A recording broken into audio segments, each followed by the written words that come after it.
Oh, ho ho ho ho ho ho ho ho ho ho. Yes. And now that we've addressed the three Consuelo's children to the parents, ho ho. And now that I'm done talking to Kelly Ripa's small breast, to Mark, your wife's a hoe. All right. Now that the Christmas jokes part of this is done, let's get into Christmas. It is December 25th. It is Christmas. Look at my tree. Beautiful as ever. Look at that. I got lights and they don't work. Where's my tree? There it is. It's there. It's right here. I don't know.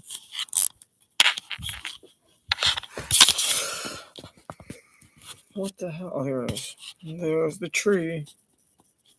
It's about 4 feet tall, and the lights don't work. You should have seen it when it was a seed, and I planted it inside that warm little box. Anyways, here's what we're doing. Season 2, episode 78. Live's Holiday Look Back, where you're just going to see a bunch of flashbacks of Kelly doing holiday stuff with different hosts. Not Michael Strahan. Don't you worry, you Strahan haters. All you Strahan haters will never see him again. Except for on Good Morning America, right before Kelly and Mark. So that's episode 78 from Christmas. And then December 26th is a rerun, but they did a stump mark and an intro from December 26th. And then the interviews are reruns. So the only new part is the opening. The rest of the reruns are Kenan Thompson and Rosamund Pike from Saltburn and Gerry Turner, The Bachelor, which you can see on a past episode that I previously recorded. So I previously recorded that. So I'll just get started here. Okay, this guy's calling. Santa Claus is calling me. Huh? It was a... And here, you can watch this bald guy and say Merry Christmas to him.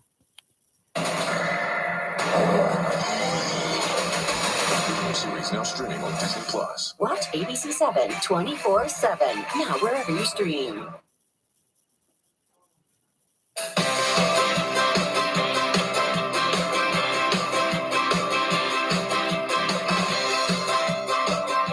And finally tonight, it was the late American newspaper columnist and minister Roy L. Smith who said, "He who has not Christmas in his heart will never find it under a tree." I wish that gift for all of us. That's Nightline for this evening. You can catch our full episodes on Hulu. We'll see you right back here tomorrow. Thanks for the company, America. Merry Christmas. More Americans choose ABC News, America's #1. Oh my God. It's live with Kelly and Oh, Mark. sorry. Today. Sorry, I'm going to rewind this because of this heading. I want it to be perfect for you. Can you smell the gingerbread already? Oh, wait. That's Lola's holiday box. Oh, okay. Is it cinnamon at the tuck, Lola? Have you been snorting cinnamon in London while you're making terrible music? It must be your boyfriend. I get it. Big snorting problem in London. To make sure that, hey, I'm not trying to... All right. So here's Christmas morning. Make sure to like and subscribe if you love me. But if you like Kelly and Mark and they're the best people in the world, you can like and subscribe too. Let's make sure that I have my own show one day called Dayline, Finding Sadness. And all we do is talk about Hanukkah, which is a great holiday, I heard. Columnist and minister Roy L. Smith who said, And I believe "He him. who has not Christmas in his heart will never find it under a tree." Oh, shut the fuck I up. wish that gift for all of us. Yeah. That's Nightline for this evening. You can catch our full episodes on Hulu. We'll see you right back here tomorrow. Thanks for the company, America. Merry Christmas. Right, yeah. You know they make really good toupees now. It's not like they were when you... Americans choose ABC News, America's #1. It's not like they were when you were a child and you had to see people walk around with their hair being shifted around like it was a squirrel on people's heads. I mean, the toupees look real. Brad Pitt has a toupee, George Clooney, Joey Fatone from NSYNC. More Americans choose ABC News, America's #1. Merry Christmas. It's live with Kelly and Mark. Today we're strolling down memory lane with a look back at the cute Consuelo kids peeking through the years. And a glimpse into Christmas past when Kelly and Mark took the family to a festive dinner at Tavern on the Green. Plus, one of our favorite memories, a young Joaquin talks to kids about what they want for Christmas. That and so much more. All next on Live. No, I've never seen this, so I don't know. Is Joaquin like 10 or 11, and he's talking to like 3, 4, and 5-year-olds? Like they're copying Kids Say the Darndest Things with Jello Shot Man himself, Bill Cosby, or is Joaquin like 5-year-old and talking with other 5-year-olds? You know what I mean? That'll be interesting. And the dinner part, I believe that's the dinner part that was replayed from the episode on December 22nd, which would have been episode 77 or 76. That's what I'm thinking. Because at the end of that episode, all of Gelman's kids, they have the gift wrapping contest, and they have all the kids, Sans, Joaquin, Joaquin, Joakim, and then they have Gelman's kids, and they're all at the table, and Kelly says, "Oh, these are party poppers or something." And Lola, these are a tradition in London, right? And she goes, "No!" Like, Kelly just thinks everything's British now. I don't know. But I think that part they added to the end of all the flashbacks. So actually, the very last thing they show is them flashbacking from like 2 episodes ago, 1 or 2 episodes ago. So, Merry Christmas, Lola. Now, here are Kelly Rebecca and Mark Consuelo.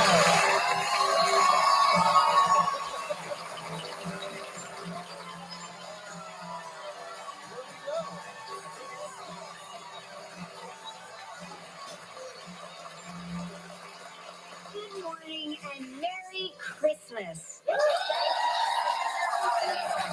It's December 25th, 2023. We have a special show for you today. Yes, it's the show of Christmas past.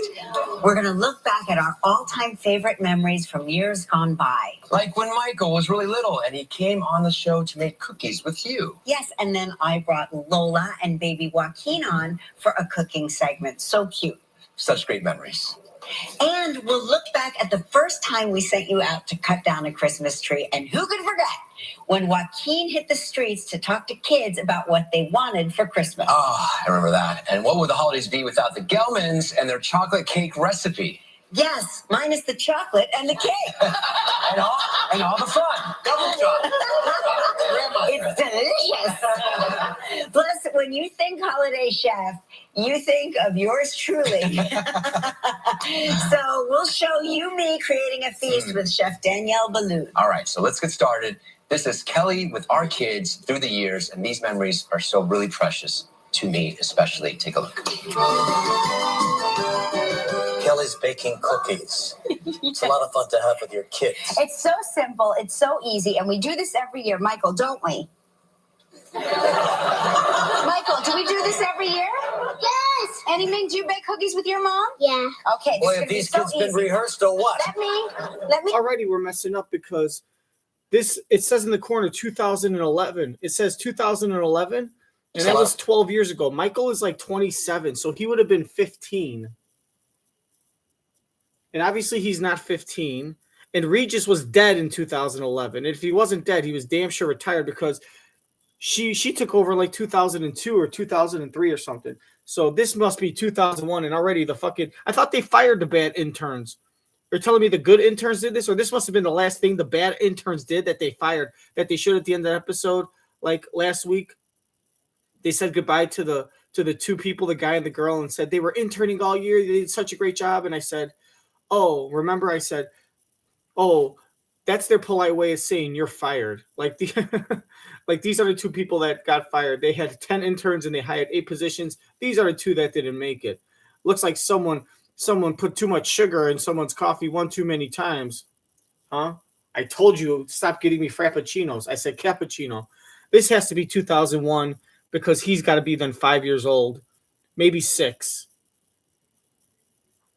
But probably 5 if it's 2001, because this is not 2011. I believe Regis was dead, and Kelly was hosting with Strahan back in 11. So And I was curious about the intro. I wonder, like, they're not interacting with any of the crowd. And I wonder, do you think that they filmed this at the end of an episode and had the crowd stay afterwards? And because they're filming this on like December 10th or December 12th or something, maybe even December 7th.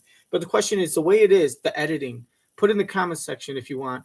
Do you think that Kelly and Mark are filming the intro in front of empty seats and they're just filtering in the laughter and then using clips from past episodes of the audience? Which would make sense. They film it as close to Christmas as possible, so there's some people in the audience wearing Christmas sweaters and stuff. But do you think they're filming this in front of a live audience and telling them, look, we're going to do the Christmas intro for an extra half an hour, or real quick for 15 minutes, they're just going to read off of this stuff and then say, and remember this segment, and then they go to Killing the Kids, but then they stop and then they reshoot the next thing the next thing we're going to see them saying like 12 minutes. They said like 30 seconds later, and they just do that for like 20 minutes real quick. So do you think they did this after an episode with the audience and the audience just stayed after? Or are they doing this on an empty soundstage in front of empty seats and they're talking as if it's Christmas, and then the editor is just filtering clips of the audience from past episodes and filtering laughter from past episodes to make it seem like there's an audience there? Because I have a feeling there's talking and saying Merry Christmas in front of no one. Because usually she can't help herself but to engage with the audience. They're not looking at the chairs. They're not waving. They're not waving to anyone. They just walk in and they just start talking. And she can't help herself. So I have a feeling they're doing this in front of no one. You let me know. Like this video if you think I'm correct. And like the video if you think that I should have a cardboard cutout of Lola in my front lawn for next Christmas with a green hat and a green skirt saying, Happy Boxing Day, you dirty bollock suckers. Started. This is Kelly with our kids through the years, and these memories are still really precious to me, especially. Take a look. Kelly's baking cookies. It's a lot of fun to have with your kids. It's so simple. It's so easy. And we do this every year, Michael, don't we? Michael, do we do this every year? Yes. Annie Ming, do you bake cookies with your mom? Yeah. Okay. Boy, have these kids been rehearsed or what? Let me start out by showing you. You get to your workstation.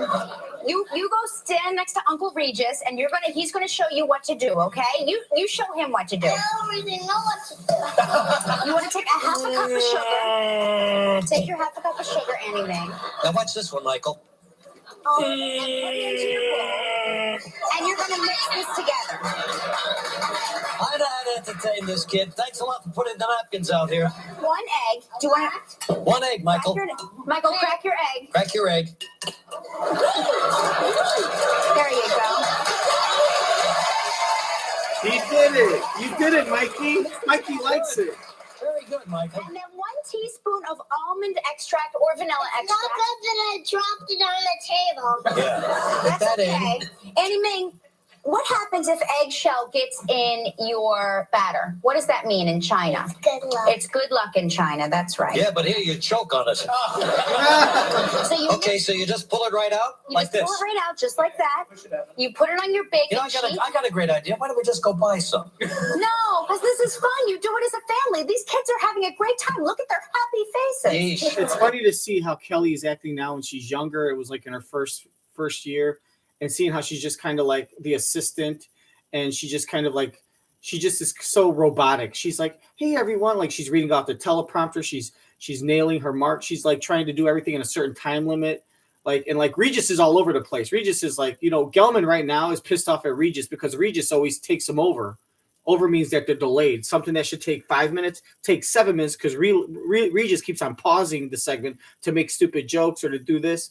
And that's how you get like to the point where they can't do inbox or they have to give away a free cup or a free T-shirt to the player because they don't have time. And Kelly does that now. Kelly will sit there and talk and decide to just make jokes or bad jokes, good jokes, whatever. She'll, you know what I mean? And she'll interrupt the show. She'll interrupt the rhythm and just start going off script. And it's funny how now where she's just strictly on script and Regis is off script and she's just like the good little assistant that, and even when he goes off script, she just answers real quick, almost like, no, like, why don't we just go buy some? And she's like, no, this is more fun. This is more fun. Okay, now what we're going to do is take this. Like she responds to him, but then really quickly gets back to script. Like she's still a soap opera actress that is like, we have to get, I don't want to be here forever. I don't want to be here till midnight filming like another scene. because so she's still in soap opera actress mode in her mind. And she's trying to make sure that like she doesn't want to. She's scared to go off script because she doesn't want to get fired. This is Kelly at the beginning of her career as a host, this is Kelly where she's still afraid that she can get fired. And the one we see now is someone that A, is not worried about getting fired, B, knows she won't get fired, or C, doesn't give a fuck if she won't get fired. And I'm thinking it's all three. It's B and C, or is it D? B and C. Is this the time? Is this the moment now? Is Kelly at a place in her career now where A, she doesn't give up, where A, she doesn't know if she'll get fired, B, she doesn't mind if she gets fired, or C, she don't give a fuck if she's fired, or D, any of the above because she's got so much money, she's not even reading this. She's giving Mark a tug under the table. But Regis, it's crazy to see how like she's all like goody two shoes and now she's like a dirty slut. Metaphorically speaking, of course. You know, it's always fun to have like a Christmas activity to do with your kids. This year we've decided to make some popcorn snowmen. So here to help me are my little assistants. Here's Lola. And let's bring out my other two children, Regis and Michael.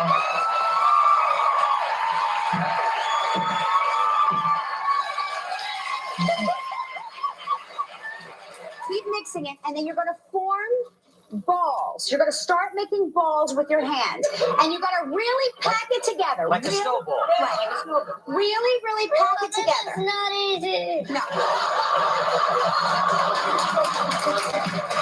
Really, really pack It's it not together. easy, gentlemen. Didn't you hear the kid? Now, what you have to do is if that happens, get more popcorn and really force Yes, it you together. put too much stuff in. You take your little pretzel sticks Oh, yeah. for arms. Okay. You take little fruit roll-up pieces and Yeah. you tie it around the sure. You tie it around the neck for a scarf. You use little candy corns to decorate the mouth, the nose. Let me just see here. Oh, down here. Down there, right. You can give him 3 arms if you want.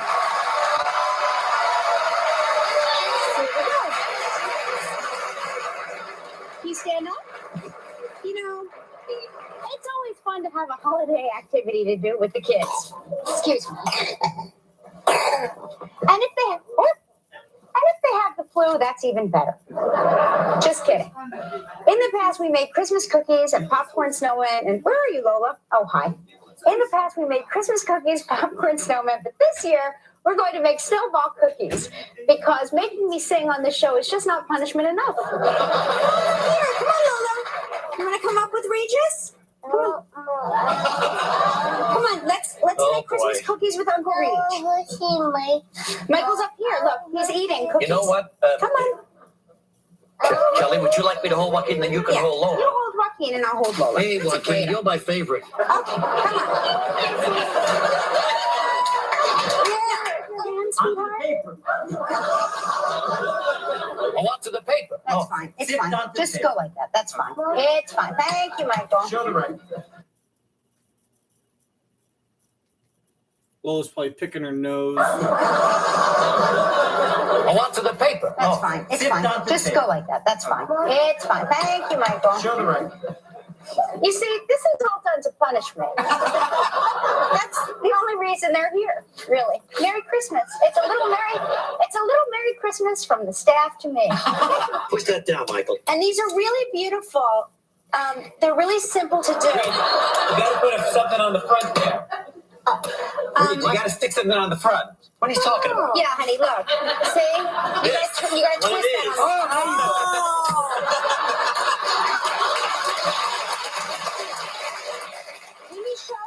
I'm gonna show you how easy it is to switch. If say you're done making the flower shapes and you want to make a different shape, all you have to do is quickly switch. What's so funny? That's because you mixed it wrong. I know.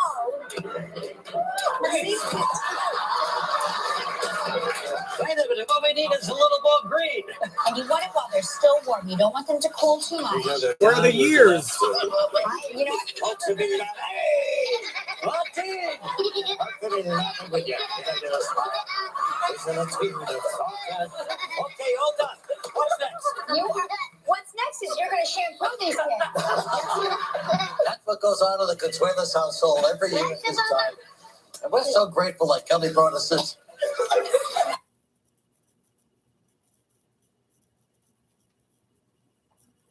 Folks have been laughing. Hey! Martin! I'm feeling laughing with you. Did I do a smile? Listen, let's keep it Okay, all done. What's next? What's next is you're going to shampoo these kids. That's what goes on in the Consuelos household every year at this time. And we're so grateful that Kelly brought us this. I'm sure you want to get this ready. This thing is leaking. I forgot. I got to see what the subtitles say. Trust me. You could vote for me as the worst streamer of the year. Wait a minute. What we need is a little more green. And you want it while they're still warm. You don't want them to cool too much. They're down with left. Folks have been laughing. Hey! Martin! I'm feeling laughing with you. Did I do a smile?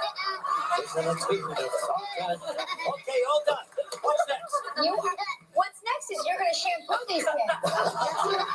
That's what goes on in the Consuelos household every year at this time. And we're so grateful that Kelly brought us this. I'm sure you want to get this ready. This thing is leaking like Anyway, it was great, kids. Thank you very much for being here. Kids, what do you say to Uncle Regis? Thank you.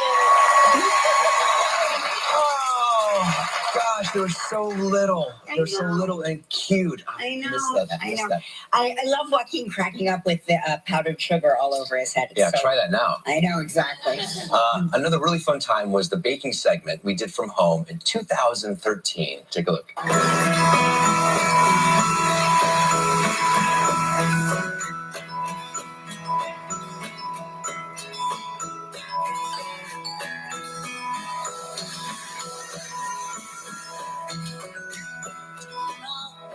Lights are up, the decorations are hung, children are out of school, but it really wouldn't be Christmas unless Gelman asked me to take my children on a forced march through the sugary confections of Christmas time.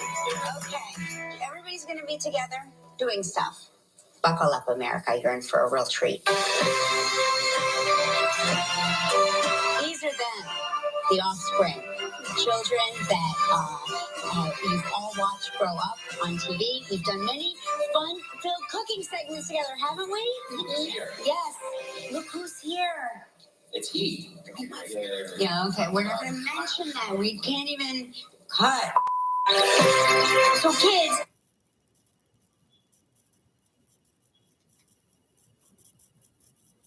Buckle up, America. You're in for a real treat.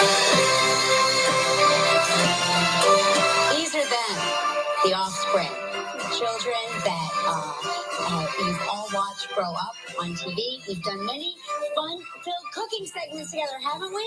Look who's here. Yes. Look who's here. It's he. Yeah, okay. We're not going to mention that. We can't even cut. So, kids, what are we going to make? Dad's favorite. Can anyone tell me what she says about him? Because I can't hear her and I can't read her lips. Look who's here. It's he.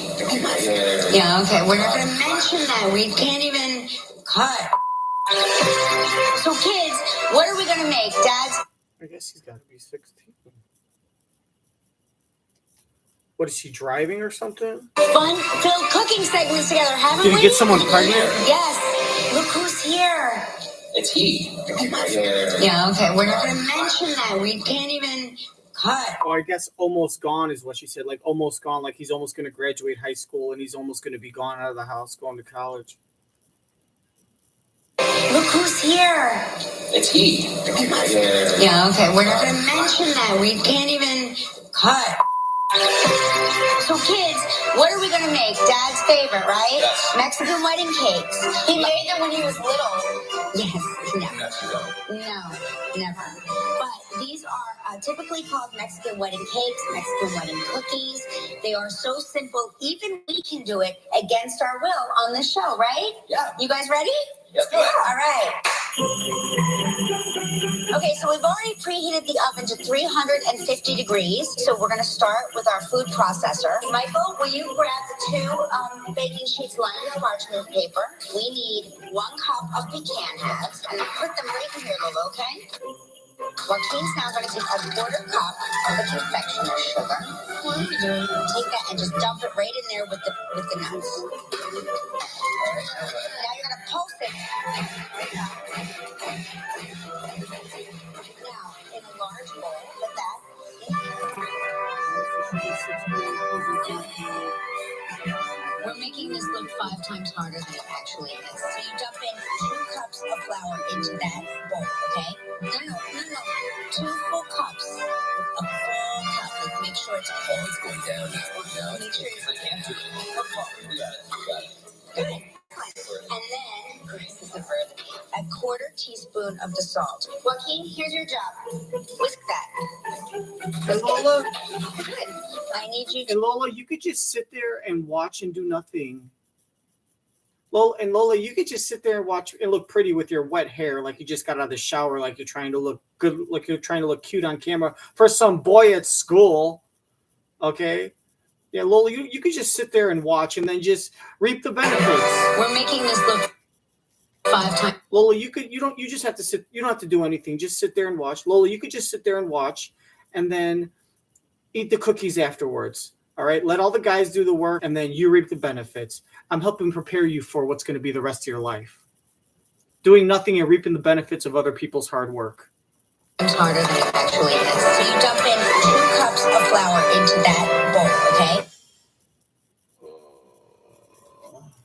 Actually, I gotta cut this shit out. Now you're gonna pulse it. Now, in a large bowl, put that in here. We're making this look 5 times harder than it actually is. So you dump in 2 cups of flour into that bowl, okay? No. 2 full cups. A full cup. Like, make sure it's full. It's going down. Make sure it's full. We got it. Good. Excellent. And then, this is the verb, a 1/4 teaspoon of the salt. Joaquin, here's your job. Whisk that. Whisk it. Good. I need you to unwrap these. 1 each. Put them in here. Very good. Okay. This one's good. So start slow. Okay? Just like that. It smells like cholesterol. It smells like the fine smell of cholesterol. Very good, guys. Now, so 1 teaspoon of vanilla extract. Who wants to add the vanilla? I got it. And then we have to add a 1/2 teaspoon of almond extract. We're going to add the flour mixture a little bit at a time, Marquis. So pick that up. Pick it up and just add it a little bit at a time. Look at that. See how it's all coming together? Nice and easy. Anybody want to lick the paddle? Can I just try a little piece? Isn't that yummy? Don't worry about anything that's falling on the floor here today. Chewy will get that. Okay, dirty eating machine. Now, we're going to roll these into small bowls. Balls, not bowls. We're going to set them about an inch apart on the thing. Just like that. See that? Can you do that? Yeah. You can also use your hands, which I always use my hands. But don't worry about cleaning. You don't even need to do the dishes, because Joaquin will do the dishes for you, right? He's going to lick all of his plate. Be careful with that. I'm going to put these in the oven. We're going to bake this for 10 to 12 minutes. These are cookies that you can make in advance and store easily for up to 4 days. I defy you to find anybody that won't devour them instantly the night you make them. Oh, now we're going to check on them. Let's check on them. Make sure they're cooled completely, because otherwise when you roll them in the powdered sugar, they completely become pasty. So you're just going to I'm just showing you how to do it. And then keep passing around for a couple of just like that. I'm so proud when you guys work in team. Before guests come over, you just sort of that just shows how stupid Kelly thought her children were.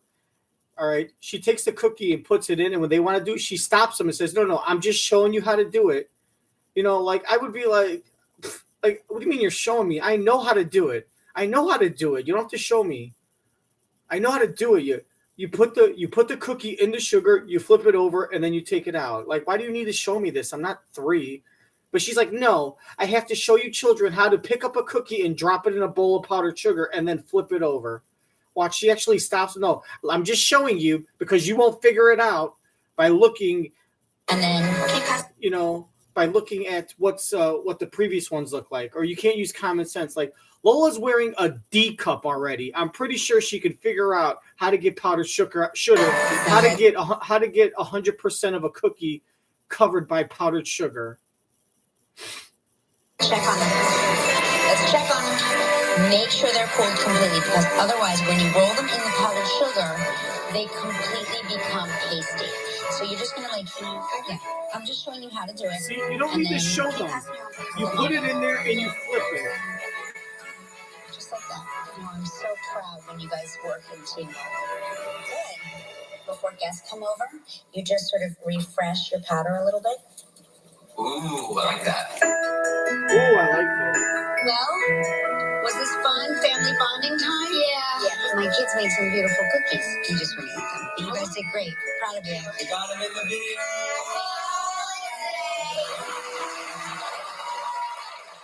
What was Michael like adamant that I'm not going to do the video because he was like a teenager in high school and he's cool? Like, I'm not doing the stupid video. Oh, was this fun? Family bonding time? Yeah. My kids made some beautiful cookies. You just want to eat them. You guys did great. Proud of you. We got him in the video.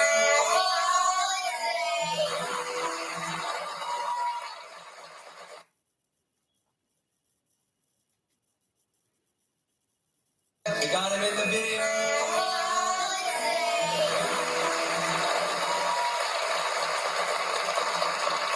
Well, you guys weren't so much into making the cookies, but you were definitely into eating of the cookies. It was so much fun, really. Up next, Mark heads into the woods to cut down the family tree. Stick around. Still ahead on Live. Our Christmas Day look back continues when Joaquin asks kids what they want for Christmas. The Kelvin family shares their chocolate cake recipe. The Consuelos family celebrates Christmas at the famous Tavern on the Green. And coming up next, we'll see what happens when Mark cuts down their family Christmas tree. When moderate to severe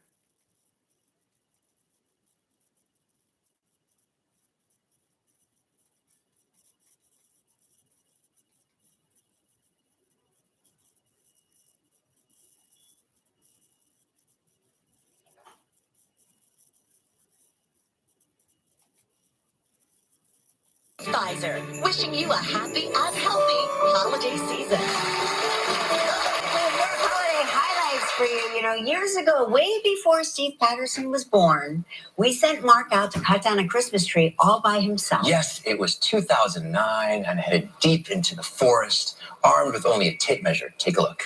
You smell that? It's the holiday season. And you know what time it is? It's Christmas tree time. Every corner in New York City has Christmas trees on it for you to pick. But that's not how I do it. I like to get down and dirty. I like to pick mine. I like to chop it. And you need 2 things, right? First thing, tape measure. And a wallet. Let's go. Hey, excuse me, where are those trees from? Where are the trees from? Maybe a saw would help too, you think, you dumb nut fucker? Huh? Cum guzzling little bitch. Maybe a saw. Right? First thing. Mark Consuelos. Eternally stupid since 2009. Tape measure. Here's another episode of Mark Consuelos. Eternally stupid since 1971. On today's episode, Christmas 2009. I'm going to cut down a Christmas tree, and all I need is a wallet and a tape measure. And a saw, you fucking idiot! End credits. On it for you to pick. But that's not how I do it. I like to get down and dirty. I like to pick mine. I like to chop it. And you need 2 things, right? First. All I need is a tape measure and a tape measure and a wallet. What about a saw, you dumb idiot? End credits.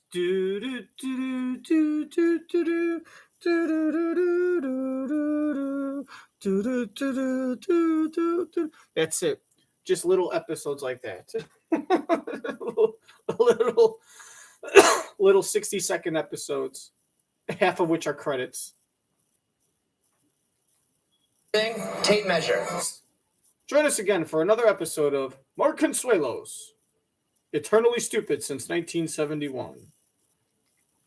And he's probably going to say, look how smart I am. I'm so smart. I ask them where they got their trees from. And then they tell me, and then all they're doing is they're losing a sale.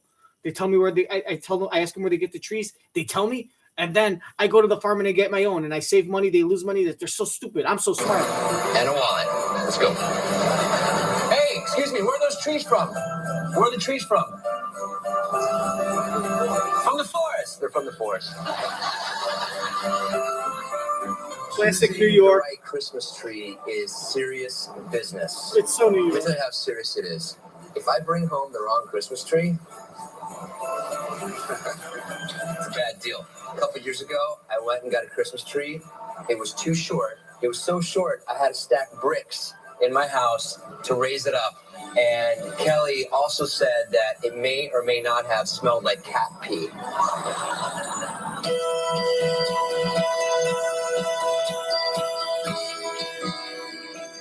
All right. By cat me, she meant Lola urinated on it.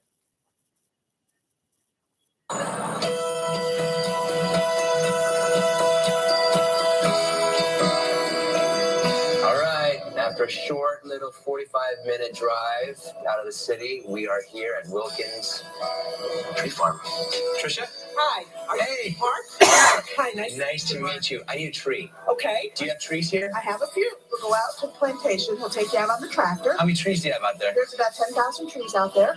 I'm not going to look at all 10,000 trees. No, but we'll limit it to, about the size range. Do you have a 10-foot tree for me? I have a few 10-foot trees for A you. few. Here's the problem. One year I brought home a tree. Yes. And it wasn't tall enough. And I literally had to stack bricks to put it on top. And I got to tell you, it smelled, you know how trees smell good? Yeah. This one smelled like maybe a cat had peed on it. Oh, that's a bad tree. Kelly didn't like that tree. That would be a spruce tree, is my guess. Really? They smell like cat pee? That's what they smell like. Spruce trees are wonderful trees for the landscape, but they're not that great for inside your house. We have Douglas fir trees out there. Oh, I love a Douglas fir. We have some Fraser firs, but they're too small for you. Right. Now, so they're growing. They smell wonderful, but the Douglas firs also smell wonderful. Okay. So we'll take a tractor ride out if you like. Are you going to drive the tractor? I could drive it, or I could have my niece Christy Marie drive it. What would you like? All right. Maybe I can drive it. No, I don't think so. Okay. Let's go. Okay. All right. Here we go. Or I could have my niece. Is your niece hot? Tractor? I could drive it, or I could have my niece Christy Marie drive it. Is your niece hot? Maybe I can drive it. No, I don't think so. Okay. Let's go. Okay. All right. Here we go.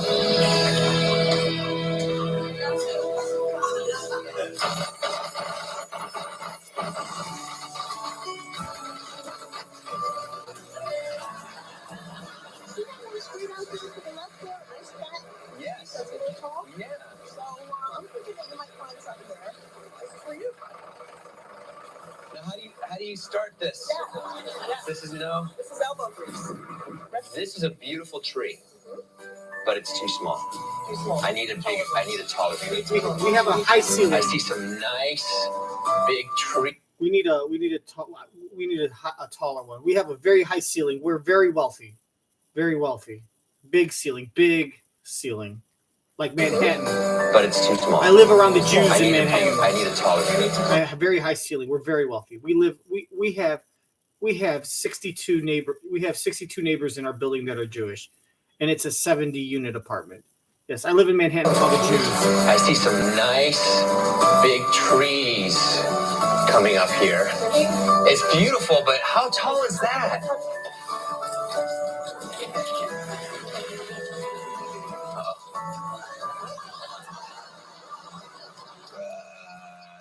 That is 8 feet.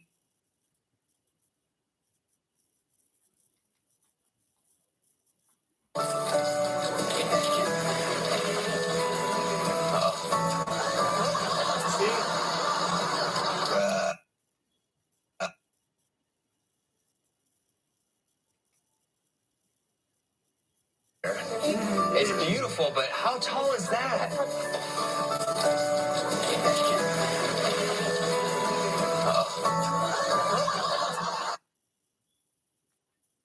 Mark Consuelos, eternally stupid since 1971.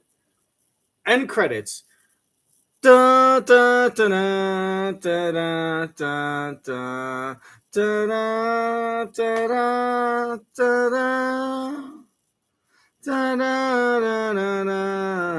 da da. Yeah, real smart. That is 8 feet, 11 feet, 5 inches. Is that a little big for you? That's a little big, but gosh, that's a beautiful tree. That looks good. All right, here we go. We're gonna measure 9 feet, 10 inches, so it's 9, 10. So it's just under 10 feet. And your ceilings are how high? 12 feet. Okay, so how much are you adding for the stand? About 6 inches? 6 inches. Okay, and how big is She's your just counter? repeating what you My top was say. about like this.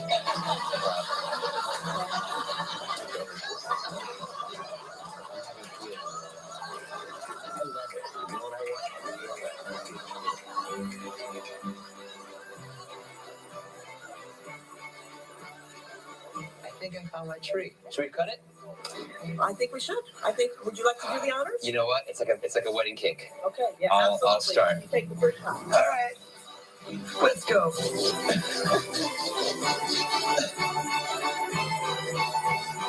I'm second guessing behind that one in the corner now. Oh, Trish. This is cheaper. Plus, you get to be the fuck away from your wife. You know what? It does make you feel like a man, though, Trisha, a little bit. Well, I wouldn't know, but yeah. I bet that tree's like Smells good. $350.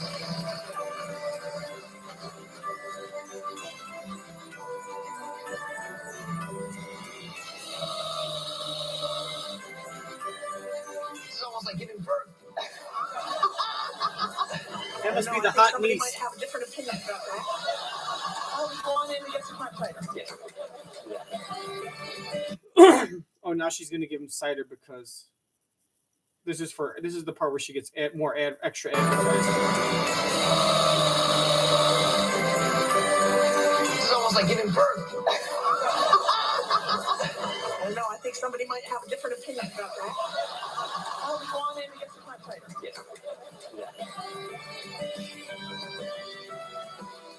Hot cider. They have their own apple trees here. They have your own trees you can cut down, obviously, for Christmas. You have peach trees. Peach trees, apple trees. Look at this. Look at all of these little snacks. I would totally work here for donuts. That register girl, You gotta put it backwards so the wind doesn't blow it off, right? that girl behind the register is dead now. Right on. Thank you so much, Trish. Oh, thanks for coming. I'm certain that tree is going to make everybody very happy at the house. Everybody going to be Everybody at the All right, house. that's great. And if you're ever here, Yorktown Heights, New York, you got to come to Wilkins Tree Farm. They've got some moonshine here. You don't tell anybody about that. They got great trees and even better apple cider. Thank you so Wonderful, much. thank you. Come again. Merry Christmas. Got the beer on the rack and I'm heading home. Now it should fall off. They missed the opportunity to have it fall off. It was a beautiful show. You always find the best ones. I do. All right, when we come back, we'll take you to Tavern on the Green for a festive dinner with the entire Consuelos family. Stick around. Still ahead on Live, Chef Daniel Boulud cooks with Kelly and shares one of his favorite Christmas recipes. With No Tech ODT, If you notice in that video at the Christmas tree farm from 2009, his hair is different. It's naturally kind of wavy, and now it's almost like it's not wavy. You know why? Because his hair now is fake hair. See how his fake hair is like kind of short and doesn't move? Because that's fake hair that has been sewn into his scalp because he's losing his regular hair. Tis the season to vote for your favorite live with Kelly and Mark Clips of the Year. That's right, it's our annual Viewer's Choice Show. And guess what? Just for voting, you can win a $500 prize. You only have until January 5th to cast your vote, so don't delay. Visit livewithkellyandmark.com right now. Welcome back. In 2009, Tavern on the Green was closing its doors, so we decided to go as a family one last time. Luckily, it's since reopened, but here's a look at that very fun and festive night.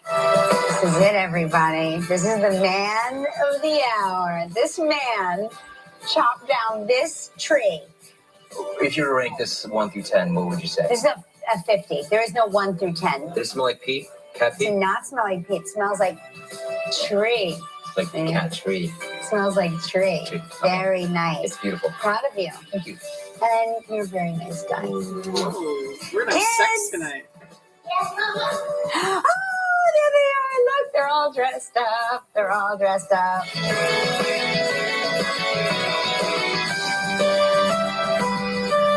Joaquin, what's the name of the restaurant where we're going? Tavern on the Green? Tavern on the Green. That's where we're going. To Tavern on the Green.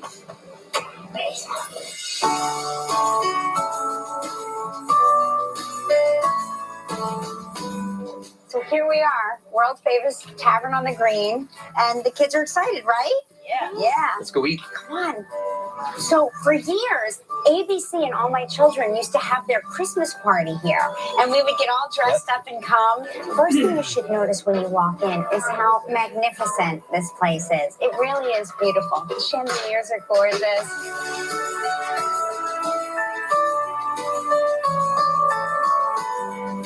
All beautiful chestnut wood, which, as you know, they don't make rooms like this anymore. And in here, you can see magnificent scenes from Central Park and, of course, the surrounding city. And it is not to be believed. Oh, she said she's gonna cry. Ears are gorgeous.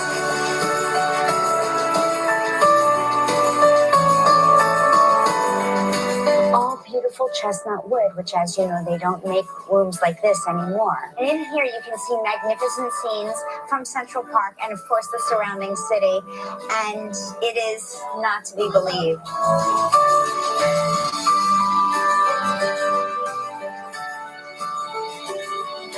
Mr. Leroy, Warner Leroy, whose restaurant this was, his father, Mervyn Leroy, was one of the producers of The Wizard of Oz.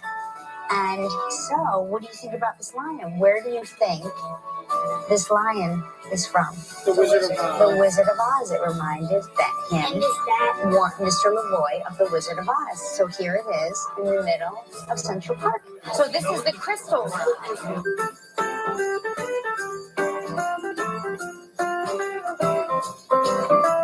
But what I was told was these are baccarat crystal chandeliers, very rare. They don't make them like this anymore. It's a piece of history, and this room is decadent and magnificent, and we're very lucky to be here, aren't we? Yeah, we are. So now we're going to eat. Let's eat. So a toast to Tavern on the Green. Hurry up. To a happy holiday, and to Gelman buying us dinner. I just want you to see what my son Joaquin ordered, my 6-year-old.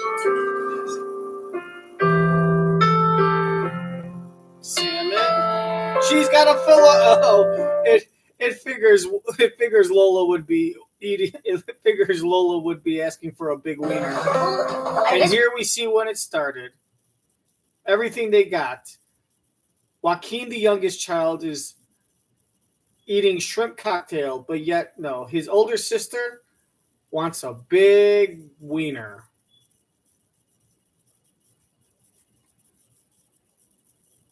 Big phallic-shaped piece of pig meat. And to Gelman buying us dinner. I just want you to see what my son Joaquin ordered, my 6-year-old. There she is. Either french fries in a... Everyone's eating. Look at that. He's eating lobster thermidor. Oh, Joaquin's eating. Oh, he's eating a skinny wiener. Is there something you want to tell us, Joaquin?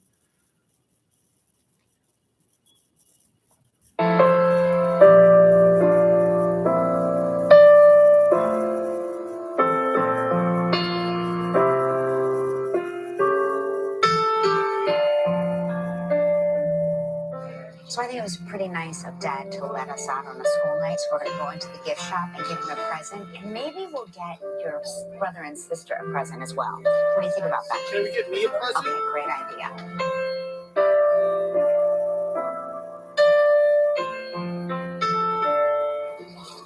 Hey guys, I was over at the gift store and stuff, and I picked you guys out a bunch of stuff wishing you guys happy holidays. So this is from Joaquin. Oh my gosh, what did he say? Take it. Come on. I haven't got all day. He's still got lobster in his hands. Here's for you, Lola. Oh my gosh, This is what for do you, you Dad. Joaquin's like, thank you so much. Oh my God. Joaquin's like, oh my God, thank you so much. And Lola's like, I ain't saying thank you to you, fuck you. Joaquin, thank you very much. Joaquin, thank you very much, Lola.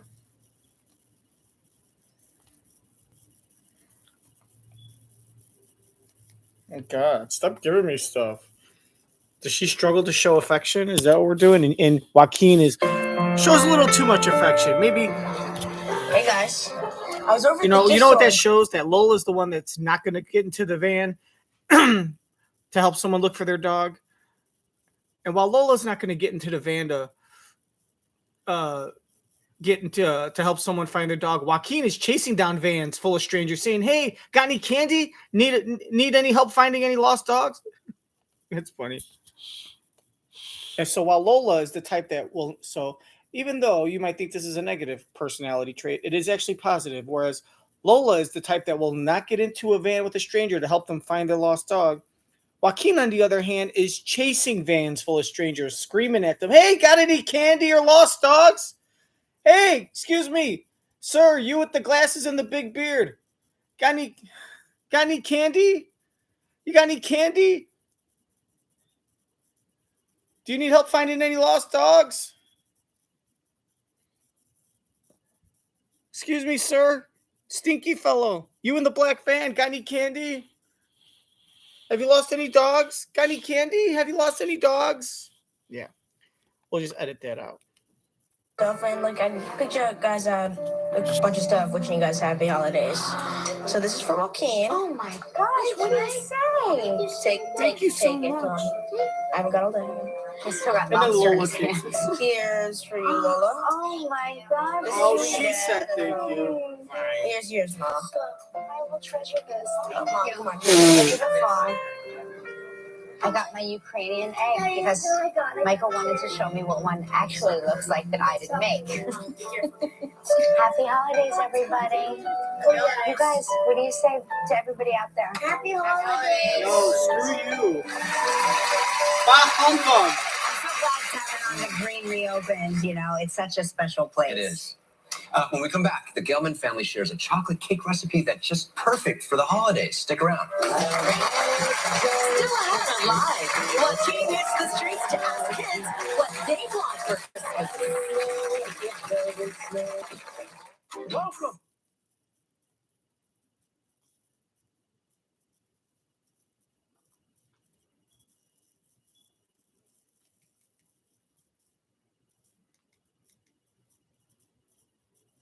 See, this part is what I remember. This part is what An AccuWeather team. This is the part I caught when it was Live is live. partnered with Pfizer, wishing you a happy and healthy holiday season. Welcome back. We hope you're having a wonderful Christmas morning so far. Now, you are in for a treat. The Gelman family shares a secret recipe for chocolate cake. This is back in 2019. And even though it's free of chocolate and sugar, anything remotely satisfying, we're going to give it to you again. Take a look at this. This is where the Gelman girl's the one. I think it's the youngest one. Messes up the recipe within like 3 seconds. The very first thing she does is wrong. She's like, first we're going to add water. And the mom's like, nope. And she's like, never mind. And they totally, none of these rich kids know how to do fucking anything. Chocolate and sugar. They've grown up their whole life having people do shit for them. And not only that, but their parents don't bother to teach them anything. The Gelman family shares a secret recipe for chocolate cake. This is back in 2019. And even though it's free of chocolate and sugar, anything remotely satisfying. We're going to give it to you again. Take a look at this. Our holiday entertaining series continues with a Gelman family favorite, here to show us how to make a delicious chocolate cake that has been in their family for a century. Misha, Jamie, Lori, and Michael Gelman. A flavorless chocolate cake. Since when does Michael Gelman allow chocolate cake into the house? I don't need it, but I allow it, and You everyone allow gets what they want. The big thing about Michael is he was like, oh, I don't want dessert. I'll just have some of yours, right? Like when he was like, I'll share yours. Right. I hate that. Because it didn't really happen then. Exactly. This is their first time together on our show since 2010. Let's see that flashback photo. Oh my God. Do you remember that? Jamie, do you remember what? My hair like No, but let's see your dad's pants again. Just one more time. So the girls. Yeah. All right, let's go. We're running out of time here. Look away, Misha. Look away. Let's do that. That's right. So we're gonna start with the wet ingredients. Okay. Help me out here. Yeah. Okay, you guys show us how. Nope. Yeah. Okay. Sure. Okay. So we're just gonna start with water. No, but whatever. Okay. All right, and then oil. Water and oil. So Grandma Gelman made this for years. All right, so I'm gonna cut. Okay, this is a very standard kind of chocolate cake recipe. Go. Keep moving. All right. Girls are arguing. All right. I like this. Argue, girls. Argue. So Oh, sorry. my mom actually, when she's in a rush, I have to admit, for people who don't want to go through this much trouble, is she buys an off-the-rack chocolate cake. She puts in the chocolate chips, adds it to it, and it really makes her own homemade Let me icing. just say something. There's no special place in heaven for people who don't use mix. Yeah. It's easier, it's quicker. There's a reason why it's so successful. Thank you. And by the way, And it's another. moist. And it's my Like vagina. Oh, that's a very controversial word, Mark. All right. Then we add the dry ingredients. You can't say that, especially in front of 5 women. Okay. You want me to start? Yes. Especially with 5 women in front of you. How's that okay? Hey, say what you're putting in there. All right, so we're putting in salt and then some cocoa powder. So, hey, Jane, Yeah. how is it being away at college? Do you love it? I absolutely Freedom love galore, it. right? I know. My Chocolate God. cake every night.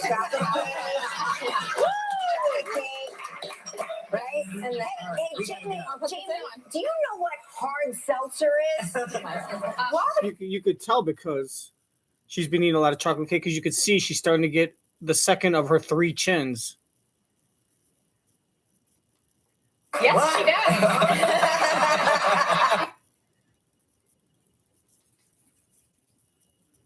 Hey, Jamie, do you know what hard seltzer is? What? Yes, she does. Yes, she does. I hear the kids learn that at college. So what did we just add in here? They put unsalted butter that's melted, some Okay. cocoa powder, some powdered sugar, which is right here. Oh my gosh, I cannot believe Gelman lets these many carbohydrates even into the house. I know, right? It's crazy. We get this when we go see Rhoda. Oh, right. Yeah, it's The a real special key to treat. this is adding all the extra chocolate chip. You bake it, obviously, you let it cool, and then you frost it with all the extra. Right. These are the chocolate chips. And look,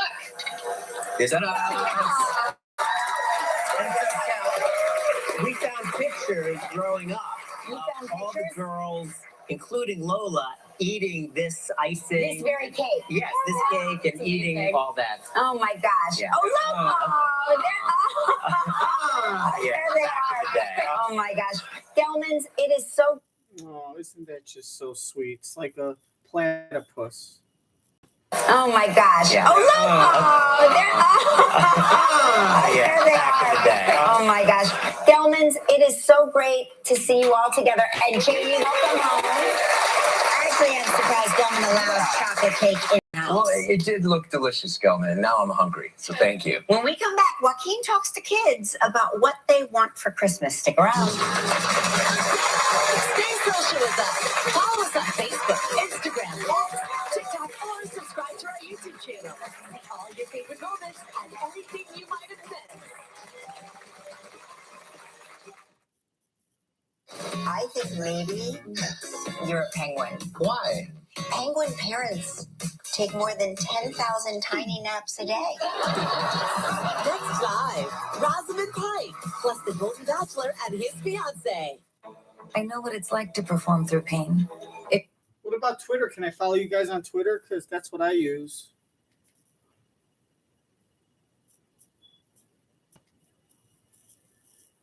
Help you need now. At Lerner & Rowe, we're your 24/7 injury attorneys. Call 222-2222.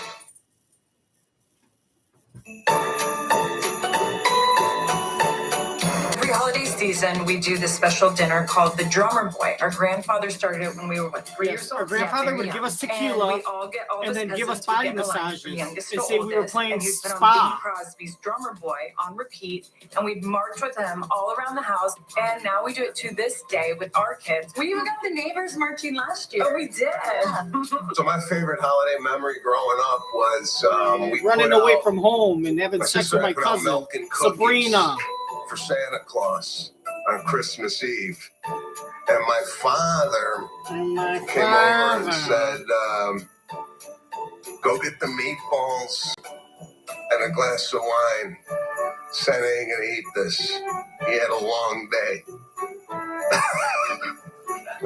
Recently, I was reflecting on the year that the Beanie Baby boom was happening and feeling a lot of sympathy for my parents having to wrap those wiggly, floppy beanie little nuggets. So a retroactive thank you to my parents and a very happy holidays to everybody. All right, let's keep reminiscing. This is fun. I love this next piece. It's Joaquin when he was just 12 years old, interviewing kids about what they want for Christmas. Now take a look.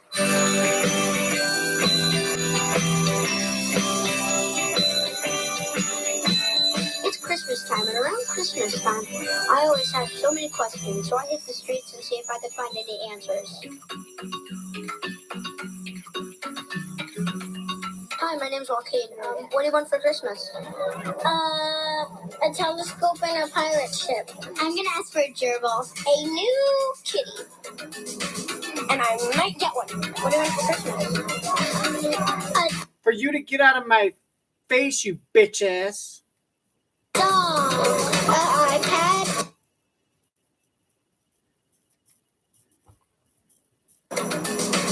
and I might get one. What do you want for Christmas?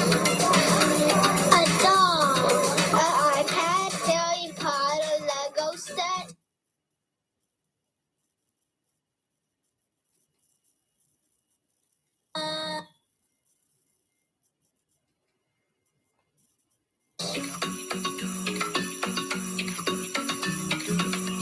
Hi, my name's Joaquin. What do you want for Christmas? For you to get out of my... Oh, no, shit. Fuck.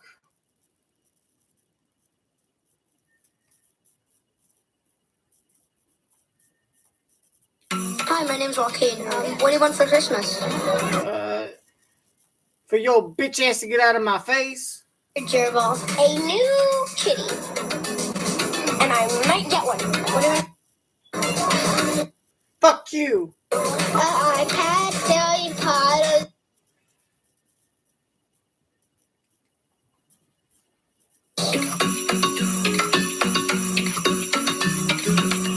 Hi, my name's Joaquin. What do you want for Christmas?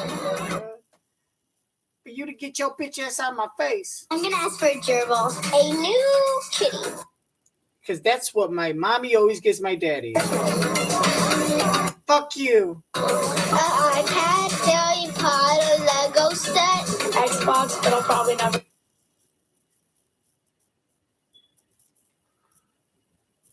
Time and around Christmas time, I always have so many questions, so I hit the streets and see if I could find any answers. Hi, my name's Joaquin. What do you want for Christmas? For you to get your bitch ass out of my face. I'm gonna ask for a gerbil, a new kitty. I might. Because that's what my... Oh.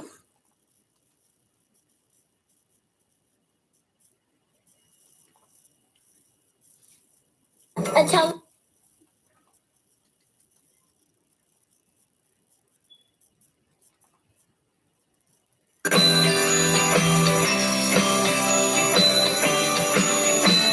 It's Christmas time, and around Christmas time, I always have so many questions, so I hit the streets and see if I could find any answers.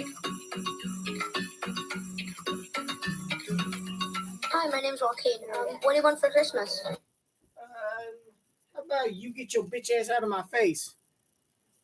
A new kitty. Because that's what my mommy gives my daddy once a year. A dog.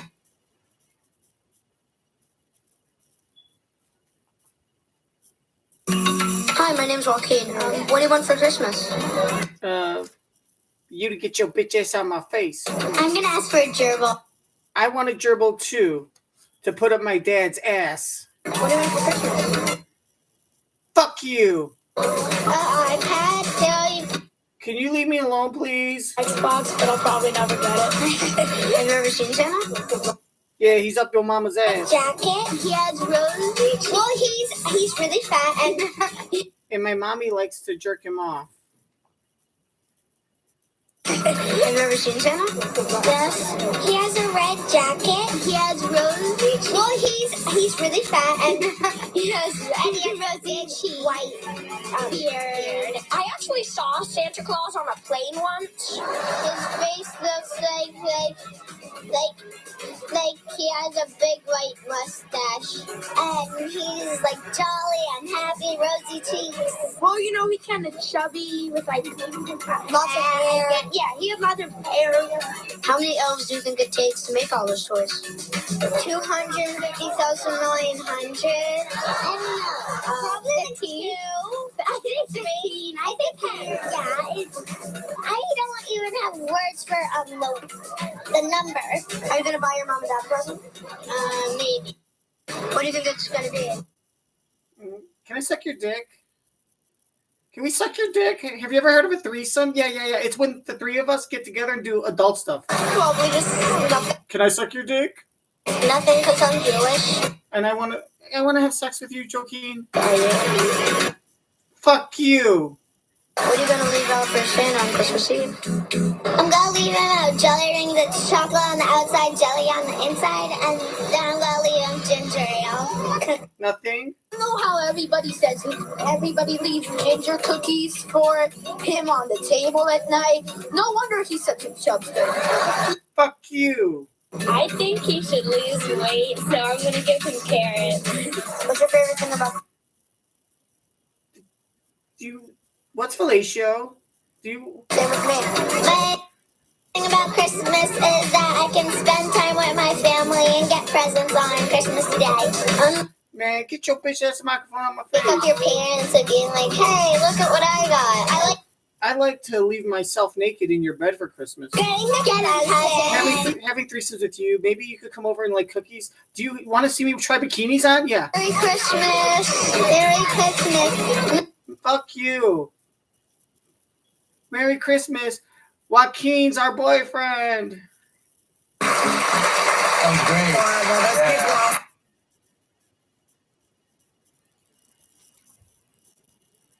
Wake up your parents and being like, hey, look at what I got. I like sleeping with you, and maybe when my parents go on vacation. Oh, yes. You and I could. Have you ever had a threesome? Do you know what cunnilingus is? We read it in our sister's book. Christmas. Screw you. Fuck you. Oh my gosh, cunnilingus with Joaquin. Merry Christmas. Thank you very much, Merry Christmas. That was great. Yeah.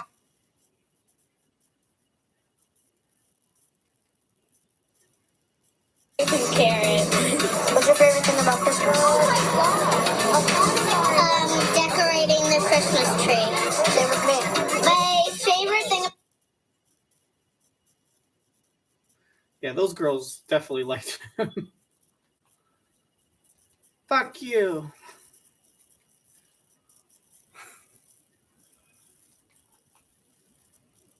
I don't even have words for the number. Are you gonna buy your mom and dad a present? Maybe. What do you think it's gonna be? Like a camera or something. I'm actually knitting my mom a scarf, and I'm getting my dad sweatpants.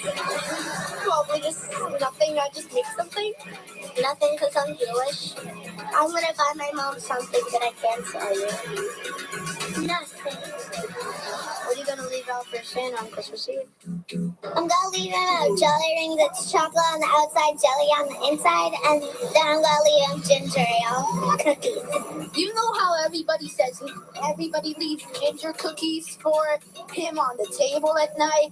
No wonder he's such a chubster. Cookies and milk. I think he should lose weight, so I'm gonna give him carrots. What's your favorite thing about Christmas? Decorating the Christmas tree. Same with me. My favorite thing about Christmas is that I can spend time with my family and get presents on Christmas Day. Unwrapping the presents. Going to wake up your parents and being like, hey, look at what I got. I like sleeping over at my grandma's house with all my cousins. Getting the presents and Christmas tree. And just spending time with my family. Merry Christmas. Merry Christmas. Merry Christmas. Merry Christmas. Merry Christmas. Thank you very much, Merry Christmas. That was great. So cute. You did a really good job. Yeah, and a fun fact, Gerry O'Connell was there directing him. I remember that, helping him through that. Listen, when we come back, Kelly whips up a delicious dish with Chef Daniel Boulud, so stick around. If you'd like to know more about anything you see on live, log on to our website at livewithkellyandmark.com.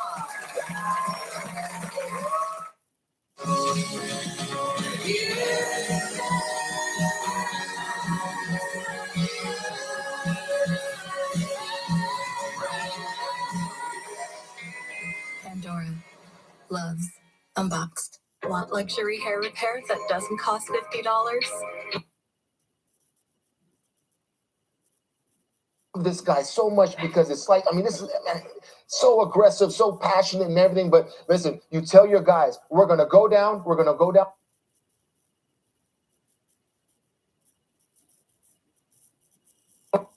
We take a long look in the mirror. I called my doctor. I was like, hey, when can I come in to take this out?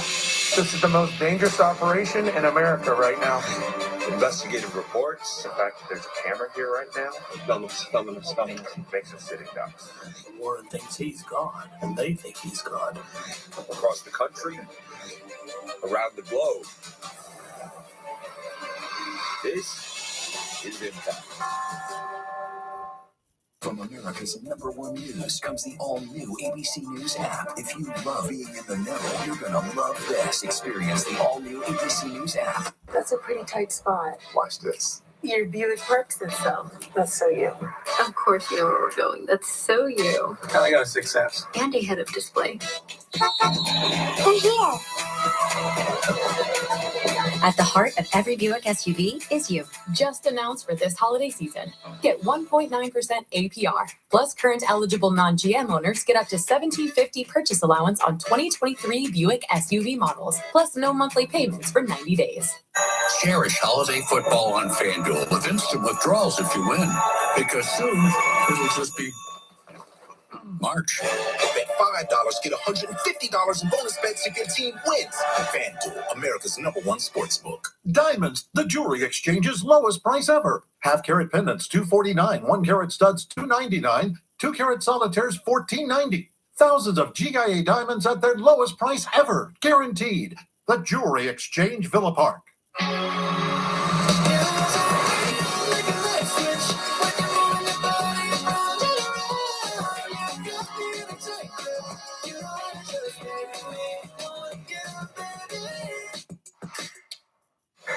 It's time. You're gonna need to be brave now.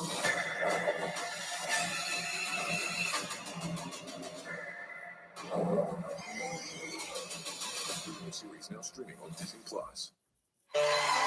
Live with Kelly and Mark.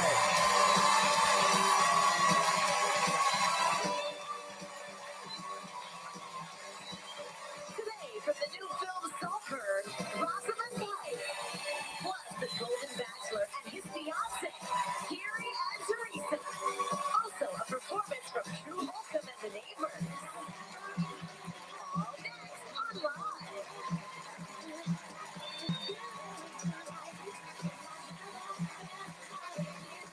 And now, here are Kelly Ripa and Mark Consuelo.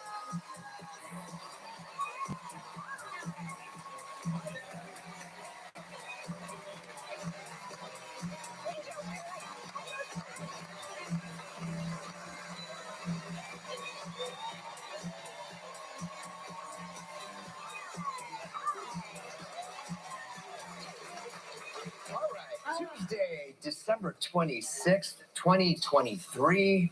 Happy Boxing Day. Boxing Day. Yes. Yes. Boxing Day. A day that I don't really understand. It's a British holiday. Yeah, Rosamund Pike's here. She'll tell us all about it. Yeah, I bet she knows. I bet she knows a thing or two about a thing or two. It's also Kwanzaa. Kwanzaa begins today. Very exciting. Barbie was the hit of the year. The movie. The movie. Yes. The hit of the year. Uh-huh. Barbie has had a lot of careers. You had a Barbie growing up, yeah? I did. I had Golden Dreams Barbie. I don't necessarily think she was a career woman, but she had golden hair that you could curl using the tool that came with the Barbie, or you could just use your finger and do the same thing. Mm-hmm. All right. Well, here are of her careers. Here are the most popular. Number one, ballerina. I think my sister had the ballerina Barbie. I think I had pop star Barbie. Number two. Number three, Dr. Barbie. Number four, gymnast. And number five, animal, veterinarian, and farmer.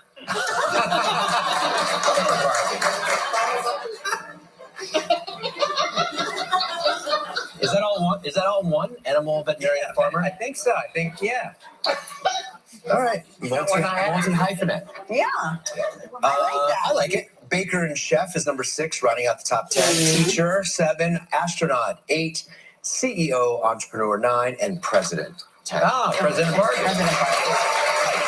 A lot of careers. My eyesight is so bad, and I'm reading this over his shoulder, and I thought that said gynecologist Barbie. Don't remember that one. Which one is that? Gymnast.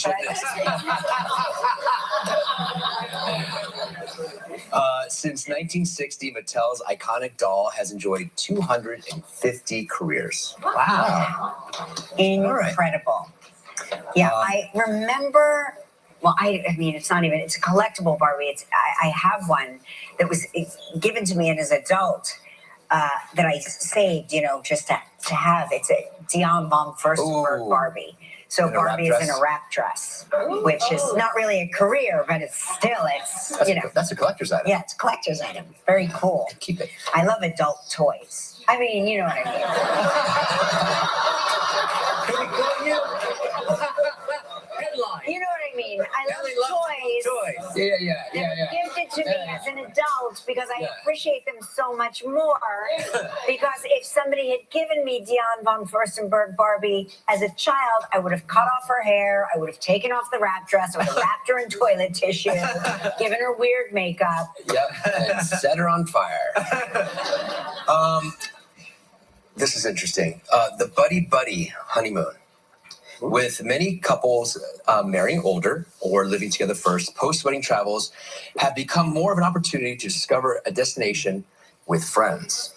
What? According to TikTok and Instagram. I don't think that's a good idea. Why? I think that if you need buffers on your honeymoon, that's probably... It's probably a bad sign. Bad sign. What do you think? No, I tend to. We got married so young. We were so young that we wanted to be alone. It was like our first big vacation, our honeymoon. So we wanted to be on our time and be alone. Right.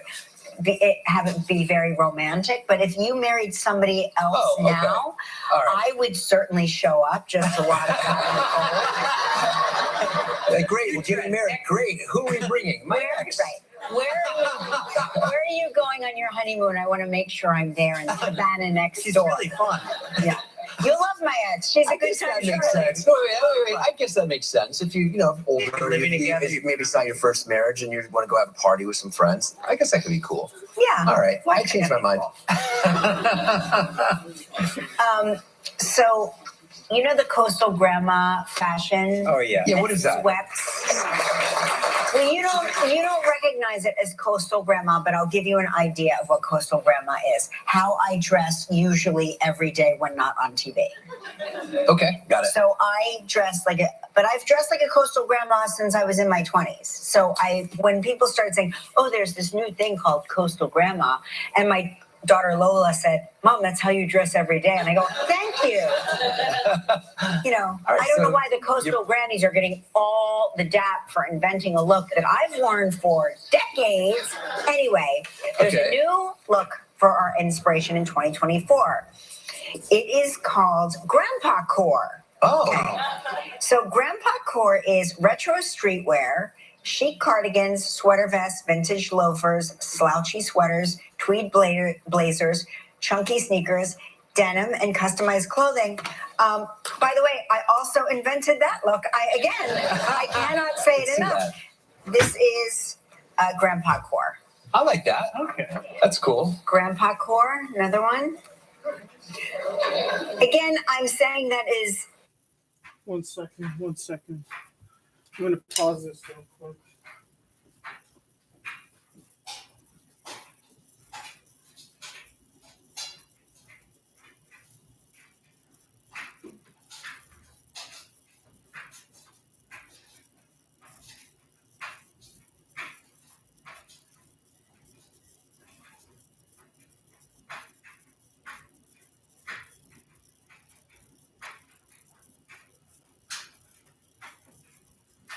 No, I think I missed it now.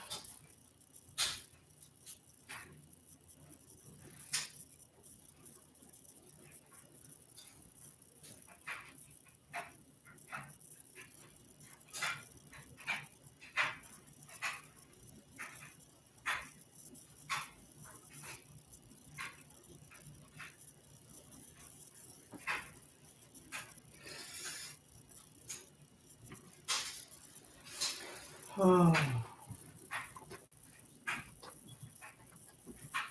What was that?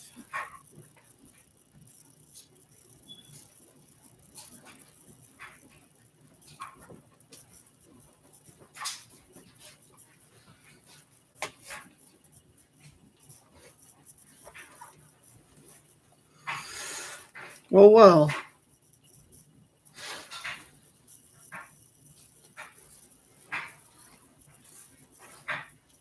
Streetwear, chic cardigans, sweater vests, vintage loafers, slouchy sweaters, tweed blazers, chunky sneakers, denim, and customized clothing. By the way, I also invented that look. I cannot say it enough. This is Grandpa Core. I like that. Okay. That's cool. Grandpa Core, another one. Again, I'm saying that I guess is the cactus, the Grandpa Core bit, because that's also coastal grandma. I like it. I don't think our dads dress that way, right? Our dads don't dress that way at all. Our dads wear exactly what our moms put them in. And they'll like it. We've got a huge show today. Rosamund Pike is here. They're here. They're here. They're not newlyweds yet. Not yet. The engaged couple. The golden bachelor, Gerry Turner, and his fiancé, Theresa Nist. And the neighbors. Okay, everybody, you know what time it is. It's time to play.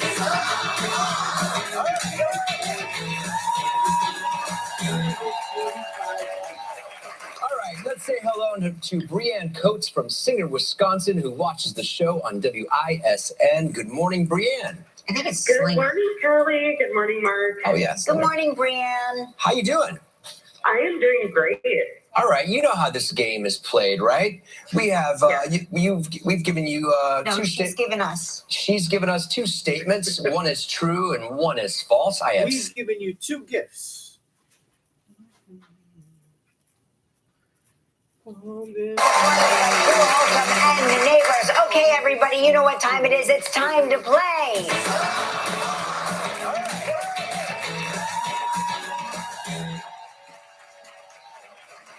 Let's say hello to Brianne Coates from Singer, Wisconsin, who watches the show on WISN. Good morning, Brianne. I think it's Good Sling. morning, Kelly. Good morning, Mark. Oh, yes. Good morning, Brianne. How you doing?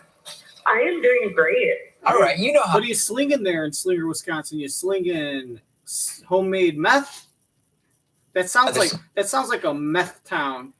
You got like trailer parks and like one Walmart and one like Burger King that's like broken down and run by like a bunch of teenagers that smell like weed when you try to order your coupon valued Whopper.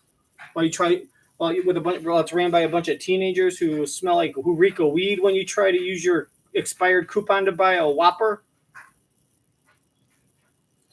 So what are you slinging there in Slinger, Wisconsin? Meth?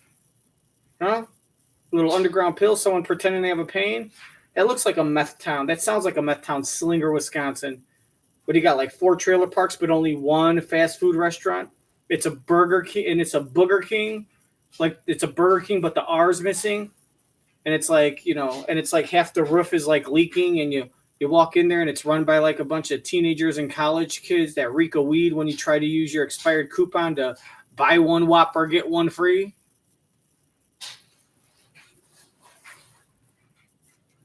Game is played, right? We have we've given you No, she's given us. She's given us 2 statements. One is true and one is false. I have 60 seconds to decide which is the truth. If you stump me, you will win this. And this.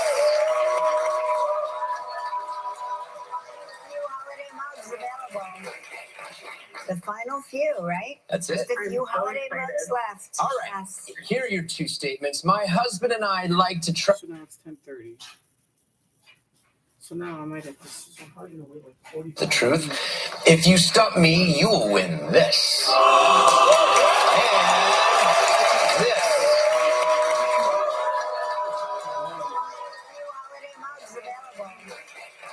The final few, right? That's it. Just a few holiday mugs left. All right. Yes. Here are your 2 statements. My husband and I like to travel to different baseball stadiums. Up. All right, baseball stadiums is the truth. You will win. It's the truth because she mentioned her husband. That's the truth. That's the truth. One is true and one is false. I have 60 seconds to decide which is the truth. If you stump me, you will win this. And this.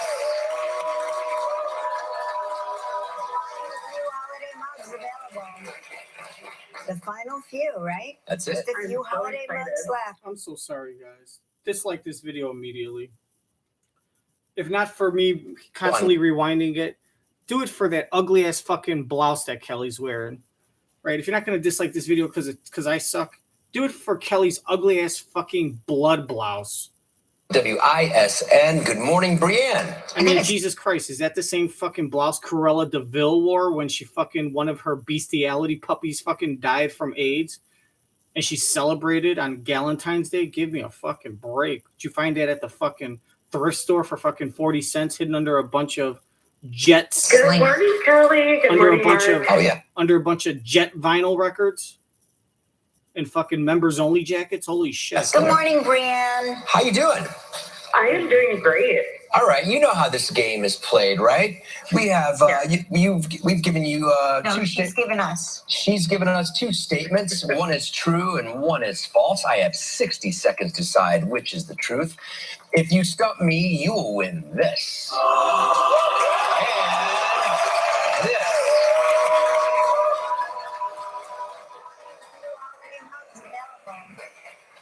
The final few, right? That's it. Just a few holiday mugs left. All right. Yes. Here are your 2 statements. My husband and I like to travel to different baseball stadiums as a hobby, or my husband and I like to travel to different football stadiums as a hobby. All right, one of these is true. One of these is true. All right, what's the baseball stadiums are cheaper. That would have been. Baseball stadiums are cheaper. You could travel to stadiums on a Wednesday, and some places where baseball's not that popular, they never sell out. You can get tickets for like $3, $5, $7. Where football stadiums, even the shittiest team, it's always expensive. It's cheaper. I'm going to say baseball stadiums as a hobby. This here likes to travel. I'm going to say you and your husband like to travel to baseball stadiums as a hobby because it's cheaper. That's my first guess without any clues or any fucking hints.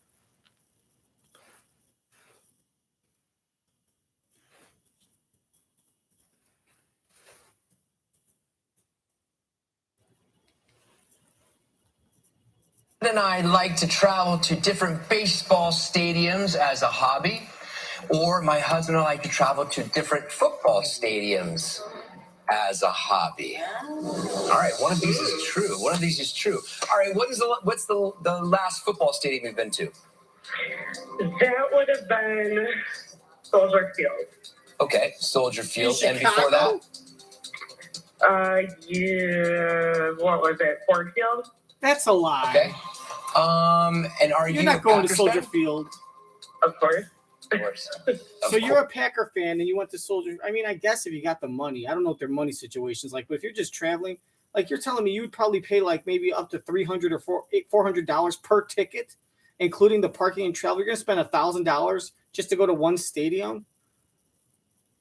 Unless you go like in December at a game where the Bears are like only a 4-win team, and you might be able to get shitty seats for like $40. So I should take that back. Okay. And are you a Packers fan? Of course. Of course. Of course. Okay. And then how many football stadiums do you think you've been to? I would say about 5. 5. So it's a new hobby. Yeah, we're trying to go every year now. Me and my husband have been together for 5 years, so that's great. That's nice. Okay. Yeah. And baseball. How many baseball stadiums have you been to? We've been about would say 5 as well. Oh, okay. How convenient. How's that baseball team in Wisconsin? Is it nice? The Brewers? It's great. Yeah, the I Brewers. love the Brewers. Yeah. I see here he fucked up.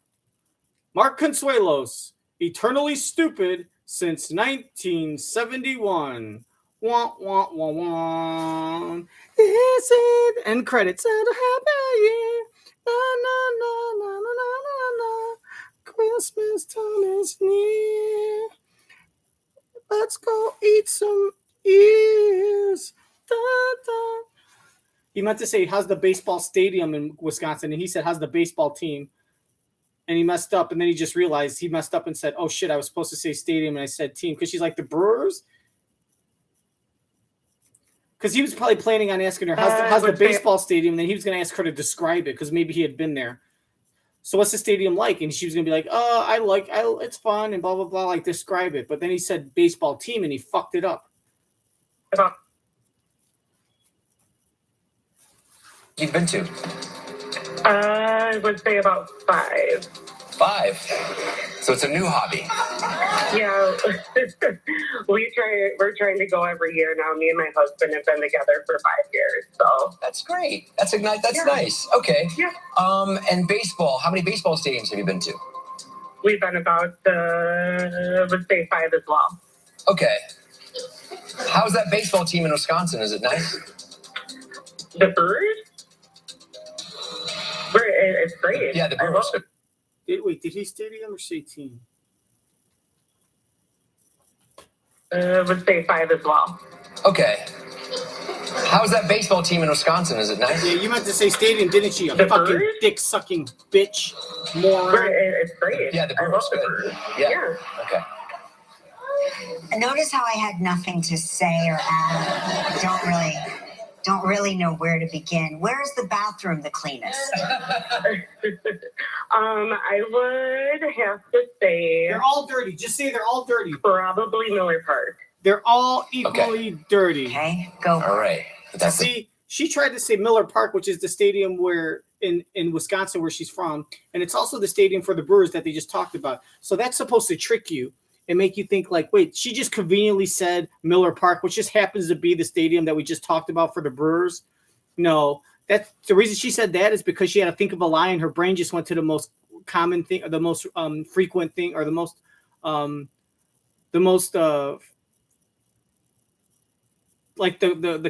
she just picked a stadium that was on top of her brain for the last thing they talked about, which was the Brewers.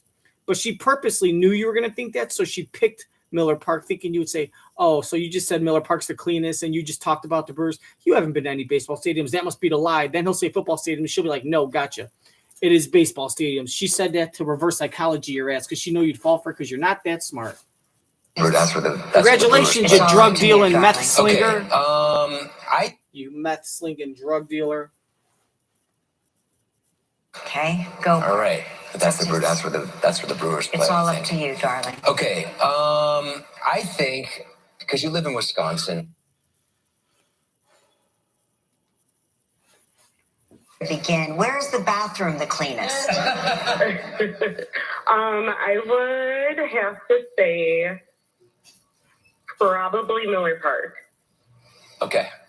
Okay, go. All right. But that's where the Brewers play. It's all up to you, darling. Okay. I think because you live in Wisconsin, and you guys are big baseball fans there, but not like you guys are big football fans there. You guys are huge football fans there. Mm-hmm. So I think that, and I like this hobby, that you and your husband like to travel to different football stadiums as a hobby. You're wrong. You are wrong, Mark. Bitch. You know why? Because it's expensive, you stupid motherfucker. Baseball stadiums are cheaper. They probably had to travel to Milwaukee. Oh, yeah. Well, this month's almost over. Month's almost. First day of Kwanzaa and a loss. I like it. I'm very happy about this. Yes. Boxing Day loss, Kwanzaa. I told you. Just some common sense. It's cheaper. It's a lot cheaper to go to each baseball stadium. And people that live in Wisconsin, aren't that fucking rich. If not, they wouldn't be living in Slinger, Wisconsin. Think about it. People that live in a small town in Wisconsin don't have enough money. Packer fans don't have enough money to travel to football stadiums. That's why they sell meth to their children in exchange for sex. As a hobby. You are wrong, Mark. Oh. You are wrong, Mark.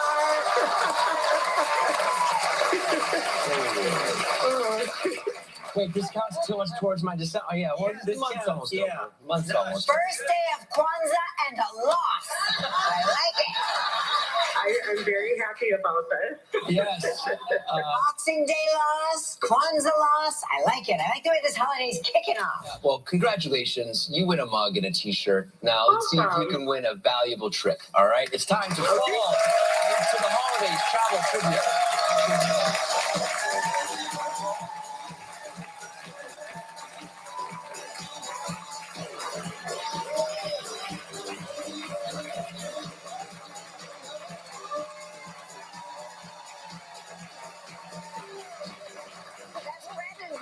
From Overland Park, Kansas. Great job, Brandon. Deja, spin that wheel to see what Brienne's playing for.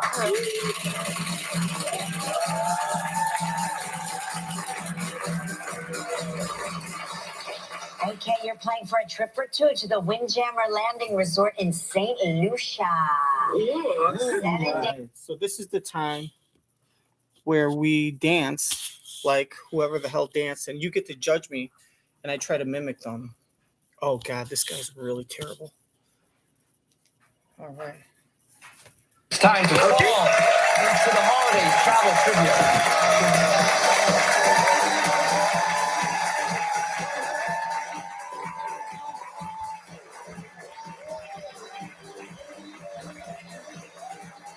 Doing little new kids on the park.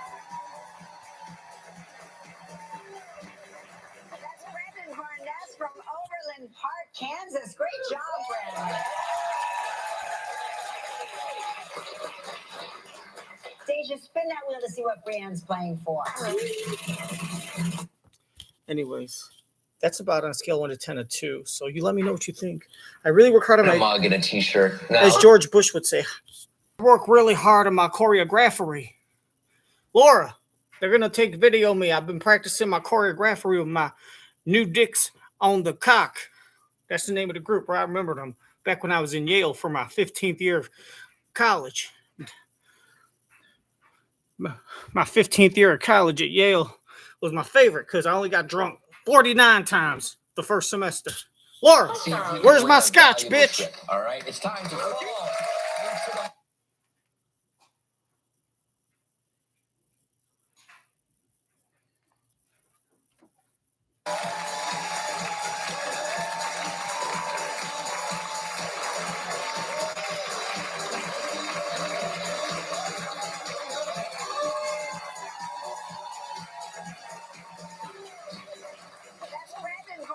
From Overland Park, Kansas. Great job, Brandon.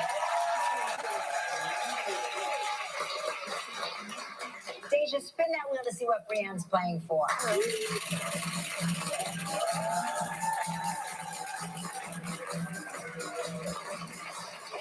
Okay, you're playing for a trip for two to the Windjammer Landing Resort in St. Lucia. 7 days, 6 nights. It's all inclusive. That means what, Mark? It includes all. That's right. Awesome. It's a prize valued at $9,800. You have 20 seconds and only one guess. Good luck. All right, here we go. All right, Brienne. We've had Cal Penn on the show. In what subject did Cal say his mother has a master's degree? Oh, homosexuality in adolescence, or adolescent homosexuality. That's the technical term. From Phoenix University, because it rises like a penis. And then only one guess. Good luck. All right, here we go. All right, Brienne. Don't be nervous, bitch. We've had Cal Penn on the show. You're from In what Slinger, subject Wisconsin. did Cal say his mother has a master's degree? Psychology. Oh. Political science. Do you remember this? Yes. I remember he was talking about the speech and debate team. It is has a degree. Her master's. Speech therapy. And guess the subject. Autonomy. Oh, no. Chemistry. Chemistry. Oh, Chemistry. gosh. Yes. Sorry. Indians are always in doctor stuff, medical stuff. I'll use it at work. Yes. Remember, Indians and Pakistanis, they're always into something medical or something scientific. Theater. Oh, no. Science or Chemistry. Chemistry. Chemistry. Yes. Sorry. Yeah, but you won the mug. I'll use it at work. I'll use it at work. Here's the exciting news. You're still entered into our grand prize drawing for a Caribbean vacation valued at approximately $14,000. And now, you and a lucky member of our studio audience will each receive a Roomba vacuum from iRobot. So please pick a number between 1 and 189. I have 2 kids, so I'm going to pick 2. Oh, stop being a fucking dork like that.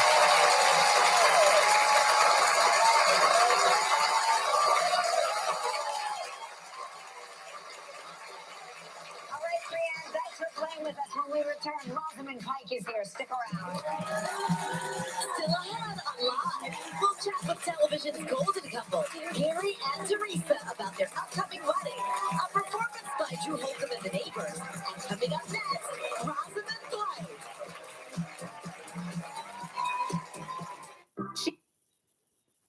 I gotta do this shit. What are we busting out the fucking NSYNC moves? Is that what you mean? Are you some TikTok fucking hip hop dancer teacher for like suburban morons? Gerry and Theresa about their upcoming wedding. A performance by Drew Holcomb and the Neighbors. And coming up next, Rosamund Pike. She found it. The feeling of finding the psoriasis treatment she's been...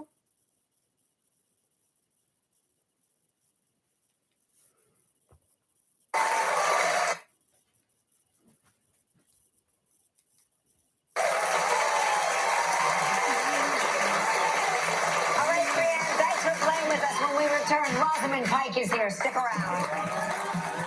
Still ahead on Live. We'll chat with television's golden couple, Gerry and Theresa, about their upcoming wedding. A performance by Drew Holcomb and the Neighbors. And coming up next, Rosamund Pike. She found it. The feeling of finding the psoriasis...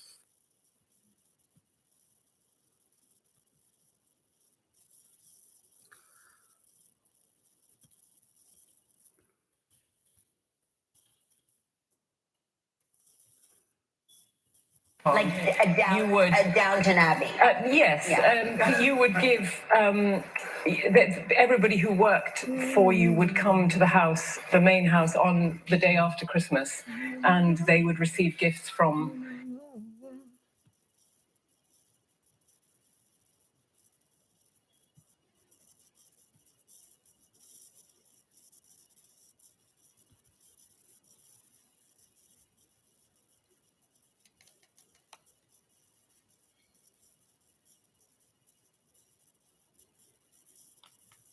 Oh, fuck it. Exchange Villa Park. It's time. You're gonna need to be brave now.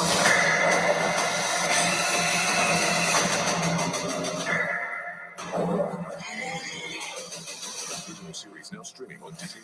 The Chicago RV Show, Friday, January 5th through Sunday the 7th. Register to win a Wolf Pup travel trailer. See the latest and greatest in motor homes, travel trailers, fifth wheels, and B-vans. See Spider-Man at the Chicago RV Show. Visit RVSupershows.com. Welcome back, everyone. Don't forget on tomorrow's show, Chelsea Handler will be here. Brian Cox will be And there. Corbin Blue. All right, get ready, everyone. She is a Golden Globe and Emmy-winning actor who...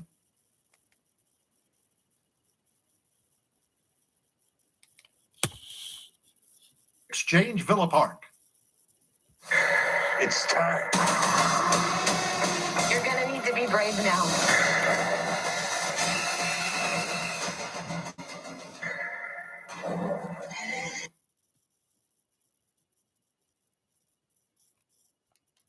Oh well, I guess we're just gonna fucking do this shit. Let's just fucking do it.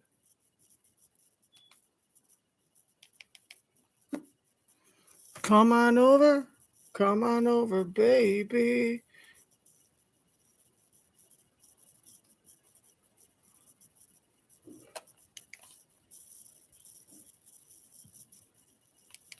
I guess I don't know. I'm just gonna play the whole damn episode. If it's on a previous episode, then you get this is my Christmas gift to you. A double feature, and one of the episodes is a rerun of a past. One of the episodes is a rerun. Not only a rerun on my YouTube channel, but the rerun is of a rerun of a past live and Kelly Mark episode. That is a rerun of a past live with Kelly Mark episode. So you get a rerun of mine, which is a showing. So you get a rerun of mine that is a video of a rerun of theirs. From mine to theirs to yours. De nuestra familia a la tuya. Make sure to like that video if you think Santa Claus is fake and if Mrs. Claus is pansexual. Chelsea Handler will be here. Brian Cox will be and there. Corbin Blue.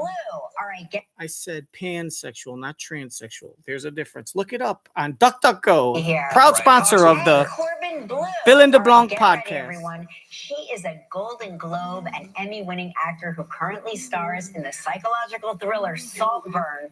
Please welcome back to the show, Rosamund Pike.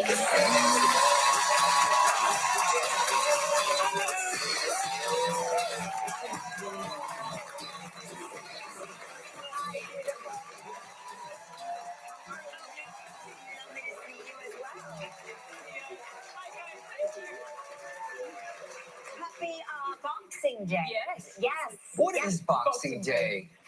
Well, Day after Christmas. It's the day where. Do you want to know? Yeah, I do. Yes. I'm It's Mexican, traditionally Italian. the day where, if you had an estate, if you were so lucky to have people Yes, who I would like perhaps to know. farmed on your land.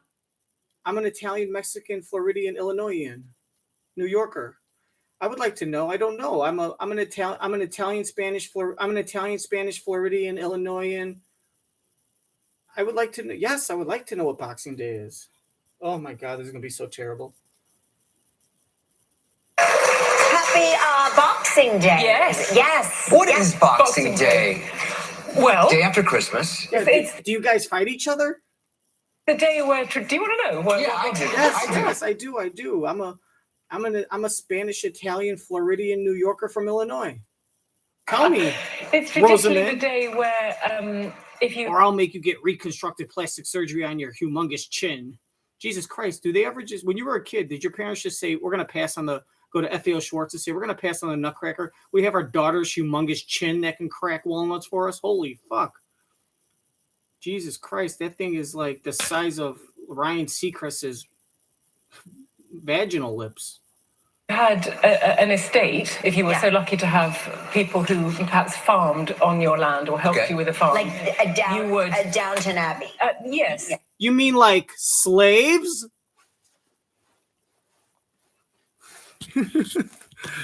You mean like slaves? Slaves, Rosamund? Is that what you're saying?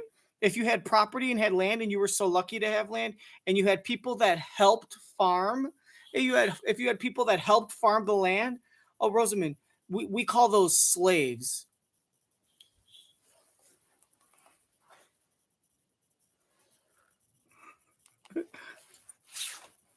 Where if you had an estate, if you were so lucky to have people who perhaps farmed on your land or helped you with a farm, Like a Downton Abbey.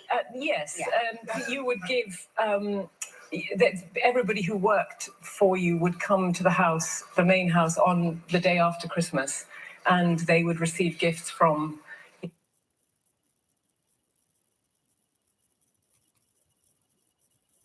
Abbey. Yes, you would. Like Downton Abbey. No, more like fucking. No, more like Kunta Kinte, whatever that movie is. I've never seen it. I will though. It's on my list. Happy Boxing Day. Yes. What is Boxing Day? Well, Day after Christmas. It's the day where. Do you want to know? Well, yeah, I do. It's traditionally the day where. If you had an estate, if you were so lucky to have people who perhaps farmed on your land or helped you with a farm. Like slaves? People who farmed on your land? Rosamund, do you mean slaves? Yeah, in America, we call those slaves. We call that slavery. Why? What did they call it in jolly old England? Farm helpers? Is that what you called them? Helpers on the farm? People who helped maintain the land. Oh, just workers? Did you pay them money, or did you just give them like the leftover scraps and stick them in a room, or stick them in their own housing? She's like, yes. And then of course Kelly tries to be like Downton Abbey. Oh, so they're not slaves, they're servants. Well, what are they? So you would take some. So it's basically Boxing Day is really the origin of where White Elephant. It's the origin of White Elephant. You would take some leftover crap that you didn't need or you weren't going to use. You put it in a box and you gave it to your slaves and you said, "Happy holidays, Merry Christmas, whatever. Here's your end of the year bonus for doing all my work for me, and while I pay you nothing, while I pay you with terrible food and terrible shelter." And I have sex with your daughter. Here's my thank you gift for letting me have sex with your 13-year-old daughter. I hope you enjoy pencils. Yes, I know they're broken, but think of all the fun you and your kids could have gluing them back together. Of course, I don't have any glue, but maybe you could just use some of that stuff you put in your hair. Ha ha ha! I'm British. So that's what it is. You just put some crap in a box and gave it to them, and that made them feel. That made the slave owners feel guilt-free for having slaves do all this hard work and not getting properly compensated, where they could raise their family. And here, this makes me feel less guilty for not allowing you to be educated. I feel bad that I feel bad that I've prevented you from getting an education.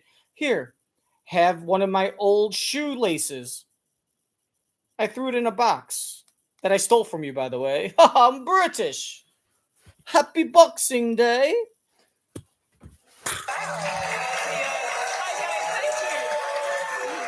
Happy Boxing Day, Jerome. Yes. What is Boxing Day? Well, Day after Christmas. It's the day where. Do you want to know? Well, yeah, I do. It's traditionally the day where. If you had an estate, if you were so lucky to have people who perhaps farmed on your land or helped you with a farm, Like you would slaves?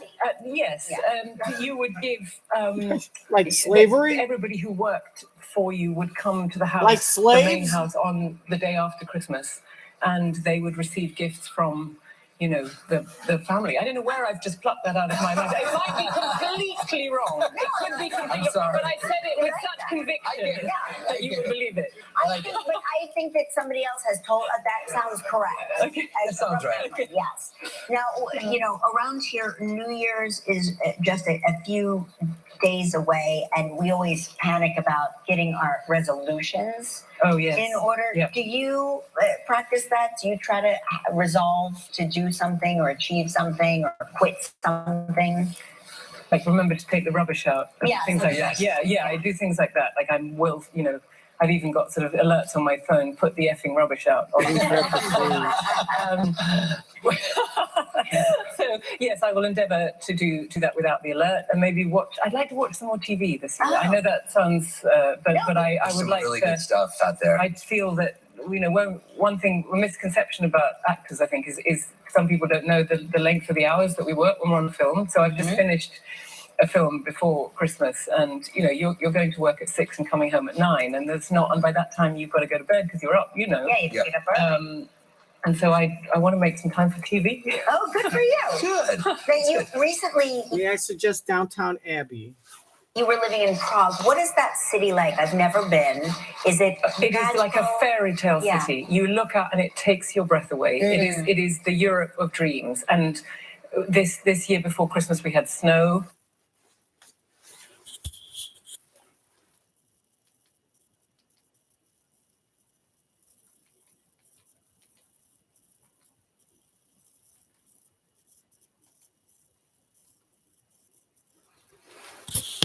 Wow. And it's picturesque, red roofs.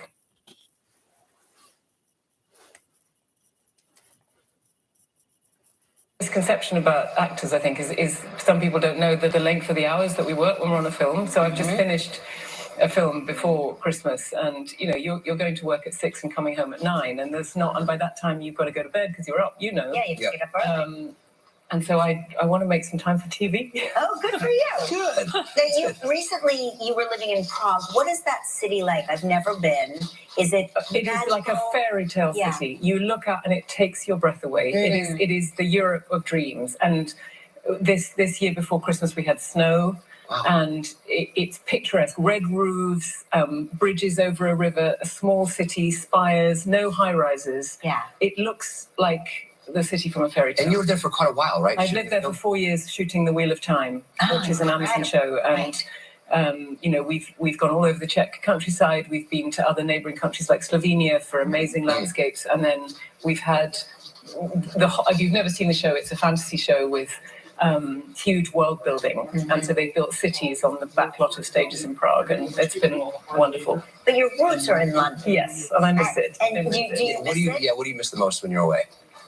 I miss the fact that in Prague, I cannot go to the theatre and understand a word that is being said, which I do miss. Yeah. And just the kind of understanding of the small things. I like the daily exchanges in a grocery store. I like those little exchanges you have with people, because I think, like I lived in LA once, and then I came back to London, and I walked from my house. I like the way you said that. I lived in LA once. And I went from my house to the tube station, and I realized I had more interactions with people on that 1 5-minute walk to the tube than I'd had in LA in like a week. Yeah. Sure. Because you just have those, even if it's just a nod hello or a excuse me or thank you for, stopping your car or whatever it is. It's those little things. And also hearing people's conversations, that's what you miss when you don't speak a language. You miss the connections, small connections. I did not realize that your parents were both opera singers. So I think in terms of genetics, you probably are also an opera singer, but we just don't know that. I think the thing about classical music is you never know where this voice is going to land. The giving of a voice doesn't discriminate. All kinds of people are suddenly blessed with an amazing voice. I was not one of those people, despite my genetics. But what my parents gave me was my work ethic, because the world of classical music is incredibly tough, and it's demanding. And even after you've trained, there's like years and years of developing this voice to be able to sustain these roles. It's a massive physical endurance task, singing an operatic role. And I think that gave me great respect for hard work and perseverance and getting set back, when you don't get roles. And so they didn't give me the voice, but they gave me the work ethic.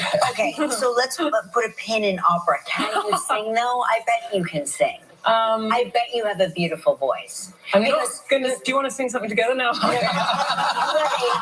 have a beautiful speaking voice, and usually you can tell by a person's speaking voice. I love sound and I love music. I played the cello. That was what they gave me. They gave me cello lessons, which I hated as a child and thought, why? And and now I'm so appreciative of the fact that I learned that. But I'd love to do a musical. Occasionally, there's kind of, I flirt with it. Like, I would have loved to have been Mary Poppins. If you know, I know Emily Blunt was perfect in every way, but I would have loved it. Yeah. All right, we need to take a little break, but when we come back, we're going to talk to Rosamund about her latest psychological thriller, which is keeping audiences on the edge of their seats. Still ahead, live. We'll talk with the Golden Bachelor, Gerry, and his fiancé, Theresa. Oh, boo! I told myself I was okay with my moderate to severe rheumatoid arthritis symptoms, with my psoriatic arthritis symptoms. But just okay isn't okay, and I was done settling. If you still have symptoms after a TNF blocker like Humira or Enbrel, Rinvoq is different and may help. Rinvoq is a once-daily pill that can rapidly... Come on over. And I went from my house to the tube station. What the fuck is a tube station? Oh yeah, it's cable, I can swear. I said I gotta hit Czech countryside. We've been to other neighboring countries like Slovenia for amazing landscapes, and then we've had if you've never seen the show, it's a fantasy show with huge world building, and so they've built cities on the back lot of stages in Prague, and it's been wonderful. But your roots are in London. Yes, and I miss it. And do you miss it? Yeah, what do you miss the most when you're away? I miss the fact that I can. In Prague, I cannot go to the theatre and understand a word that is being said, which I do miss. Yeah. You know, and just the kind of understanding of the small things. I like the daily exchanges in a grocery store. I like those little exchanges you have with people, because I think, you know, like I lived in LA once, and then I came back to London, and I walked from my house. I like the way you said that. I lived in LA once. And I went from my house to the tube station. And I realized I had more interactions with people on that 1 5-minute walk to the tube than I'd had in LA in like a week. Yeah. You know, sure. Because you just have those, even if it's just a nod hello or a excuse me or thank you for, you know, stopping your car or whatever it is. It's those little things. And also hearing people's conversations, that's what you miss when you don't speak a language. You know, you miss the connections, small connections. I did not realize that your parents were both opera singers. So I think... So, like, in London, she'll be walking down an aisle, like the cereal aisle. Anything. And she'll be like this. She'll be like, she'll be looking. She'll be like, oh, hello. And then the person will be walking by her. And she'll be like, oh, hello. Yes. Hi. How are you? And in LA, she'll be like this. Some fatal. There, like on his phone, like this. And he'll be looking up, and he'll look at her, and he'll look at her like this. He'll be looking at her like this, and she'll be like, oh, hello. And she'll be like, oh, I'm sorry, can you get the fuck out of my way? I'm sorry, can you move, please? Hello, you know. Or she'll be like, hello. She'll be like, oh, hello. Okay. Oh, hey, oh, Merry Christmas. And he'll be like,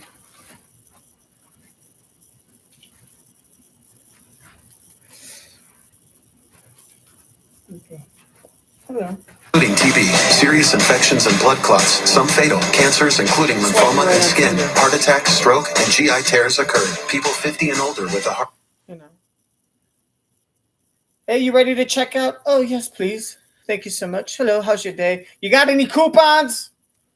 Instead of, hello, how's your day? It's been lovely. How was your shopping? Very good. You got this for the kids, you know? Oh, yes, it's like a little Hallmark scene. Everyone's so nice to each other. What the fuck is this shit?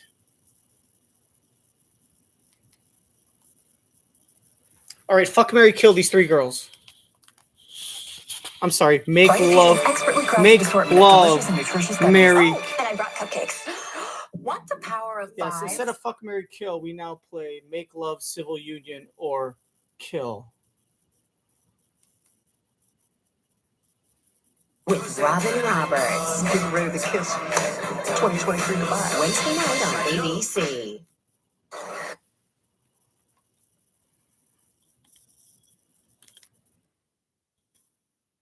2023. High stakes.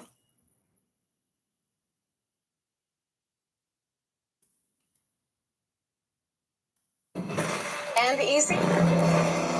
Well, nothing's easier than saving money with Insure on the Spot.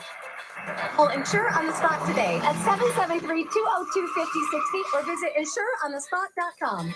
The year 2023. High stakes, high emotion, high drama. Now, Wednesday night, it's the year 2023 with Robin Roberts. Getting ready to kiss. Wednesday night on ABC. My mother always said, born masochist. And then there's all the stuff with the food. What stuff? No, fingers for pudding. We thought you'd grow out of it for throwing up. I don't know. But exactly, it hasn't even helped. Complete waste of time. Honestly, but if she found the right boy or girl, I don't care. Anything. Okay, so we can kind of tell that she's grew up with her great grandparents, maybe even grandparents were like slave owners or just servants, help, right? Her parents were opera singers, probably wealthy. She grew up. She goes to the theater. Like she goes to the theater. Like I watched Live with Kelly and Mark. Like she obviously grew up going to the theater, going to the opera. Her parents had theater friends. She went to the theater all the time. So that's why she has to make time for TV. She doesn't watch TV because her television is the theater. Poor people watch television. Rich, wealthy people like Rosamund Pike, they go to the theater. When we're watching The Bachelor, she's watching a live Shakespearean show, in a $250 ticket. And I'm sure her parents were allowed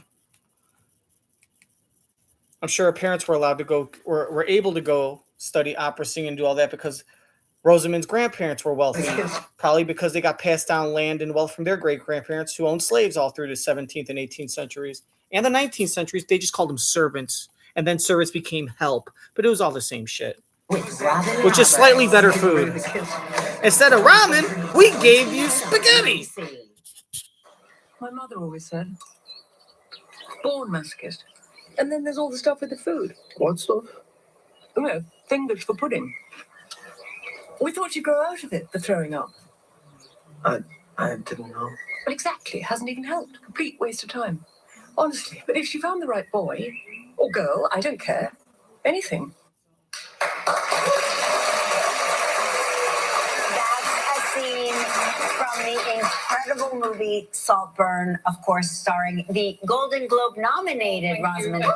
Congratulations. This character is so despicable and diabolical, but yet I was rooting for her the entire time. I just fell in love with her. You did an extraordinary job playing Lady Elsbeth. Do you know women like this? Have you met women like this? I'm afraid so that if you've lived in England for any length of time, you will know women like this. This scene actually, this is her talking about her daughter, talk about, being a mother. It was very interesting to play a mother and have these beautiful, I'm the mother of Jacob Elordi, come on, and Alison Oliver. Yes, she was fantastic. Who's a fantastic actress.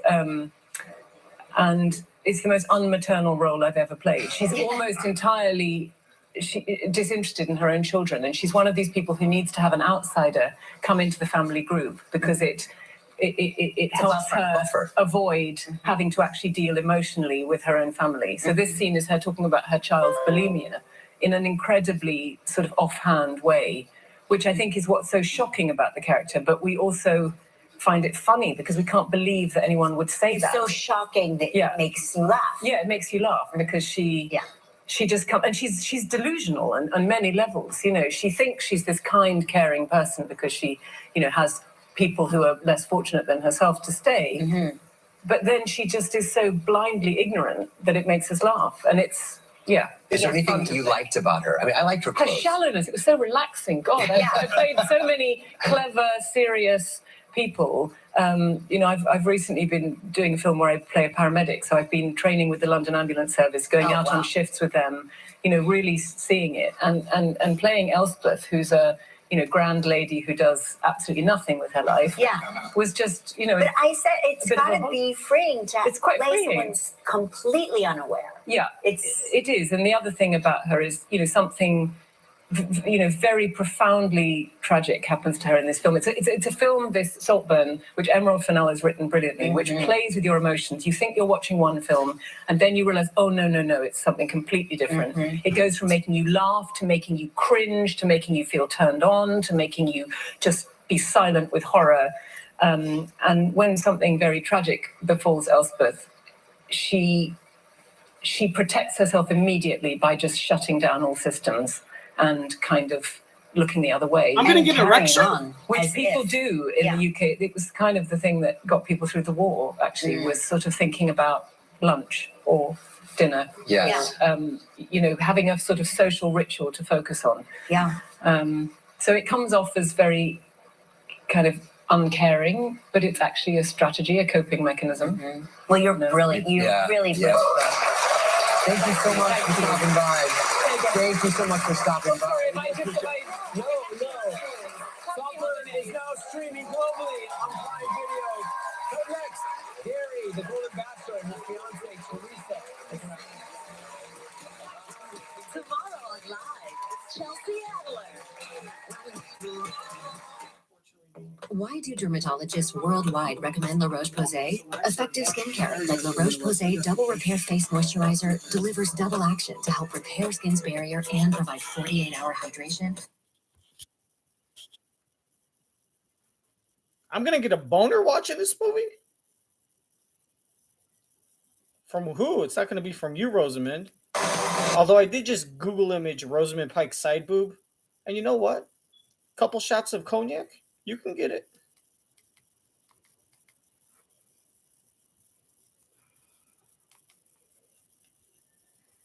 I'm just kidding. It's going to take like a lot of cognac.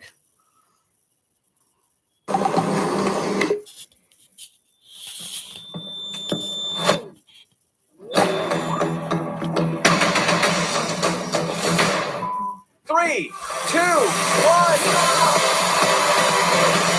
New Year's Rockin' Eve is popping off. Live with epic performances by 30 Seconds to Mars, Ellie Goulding, Green Day, Janelle Monáe, Ludacris, New Jeans, Post Malone, Renee Rapp, and more. Ryan Seacrest with co-host Rita Ora, Diana Torres, and Jeannie Mai. It's the biggest party of the year. Dick Clark's New Year's Rockin' Eve with Ryan Seacrest, live on ABC. I'll save it for next year.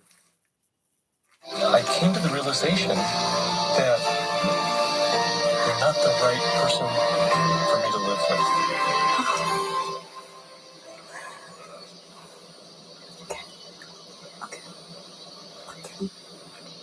You're the person that I can't live without.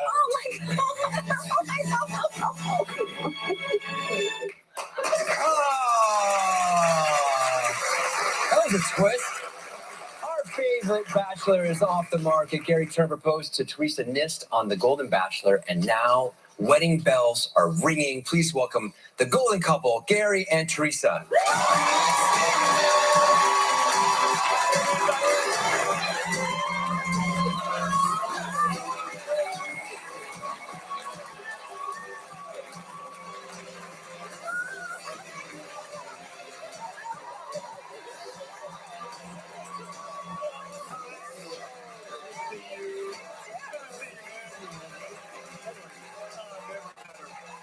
I never get to say this ever, but Theresa, you're so tiny. Congratulations to you both. Thank you. We just saw the clip of the moment, and Theresa, you were all of us. I was like, oh, this is such a weird clip for us to use. We thought you were getting the big brush off. Yes. Gerry, did the producers force you to do that? Did they make you drag it on like that and keep us all in suspense? They suggested it would be really great TV. They didn't realize it'd be horrible Theresa. Right. So mean. Right. Oh, man. So how's it going so far? Really, really good. It's So really good. awesome. Yeah, We're and Gary's having life so is much going now. fun. Teresa, we're very Yeah. protective over Gary. Oh, well. I just want to okay. make sure your intentions. What are your Are you intentions with okay? this You're man? on this journey for the right reasons. Yeah, I'm protecting his heart and his soul. Yeah. Hey, I'm going to give him foot massages. Oh, and waist nice. massages. Yeah. What have you learned about each other since the show ended? Well, what I've learned is I'm no donuts in my future. I know that. The whole abstinence of sugar is going to be an important part of Although what he's we not do. doing a good job of this so far. Are you hiding sugar around the house? Oh, yeah. Have you found sugar in the sofa? I have, yes. Yes. I have. It's the little No, desserts. but he unabashedly puts so much syrup on waffles. And I could see he needs to put another bit of syrup on this waffle. But yeah. Well, we understand that they want you guys to get married on TV. We talked about this before. We talked about this before. Mark is an ordained minister. I am. And since we're all gathered here today,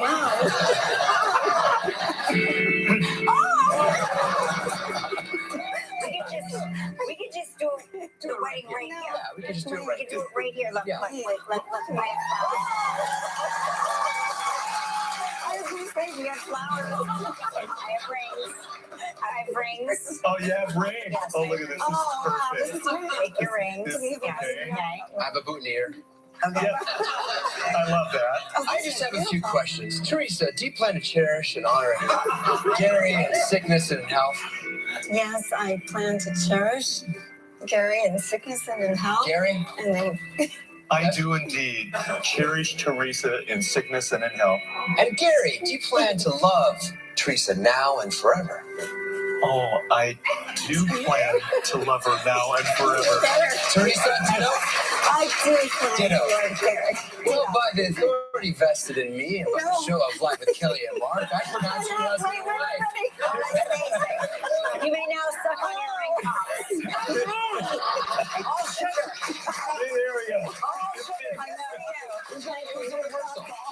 It was the rehearsal. Dress rehearsal. Oh, I love these flowers. So there's a lot of people trying to find love later in life. What advice do you have for people watching at home? We've said it all through my season. Stay open to possibilities. Keep your hopes up. Keep humor in front. Be confident about yourself and what you do, and it'll come. And go on The Golden Bachelor. When all else fails, just apply to be on the golden. So where do you two plan to live? Oh, that's such a good question. Early on we thought Charleston would be a great area. Yes. I talked about living there. She has family there. But since being in New Jersey a few times, I really like that area. Baby. Yeah. And so we now have 2 areas to explore house hunting, A lot of fun. which doubles the fun. Yeah, of course. Yeah. Well, I am going to make a pitch for New Jersey. I'm from New Jersey. Yeah, big There's fan. my pitch. Yeah. It's gorgeous. Yes. The ocean is close. Yes, it is. That's the real selling point for me. We've got the best blueberries in the world. We're the Yeah, you like blueberry blueberries. You capital. said you like Yes. Okay. So just think Blueberry about that. donuts. Yeah. Oh, yeah. Guys, listen, will you stick around for another segment? We're going to find out if Golden Bachelor in Paradise should be a thing from our Golden Stay social with us. Follow us on Facebook, Instagram, TikTok, or subscribe to our YouTube channel. See all of your favorite moments and anything you might have missed.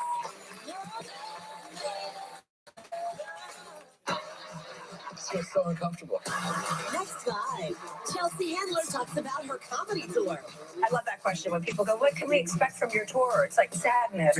Plus, Ryan Cox and Corbin Lou.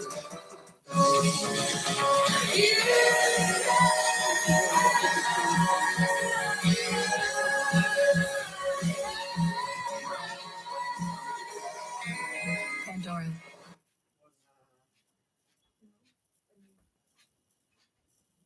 No, there was TV, but I think the person didn't have a TV. TV was invented from the person we bought it from.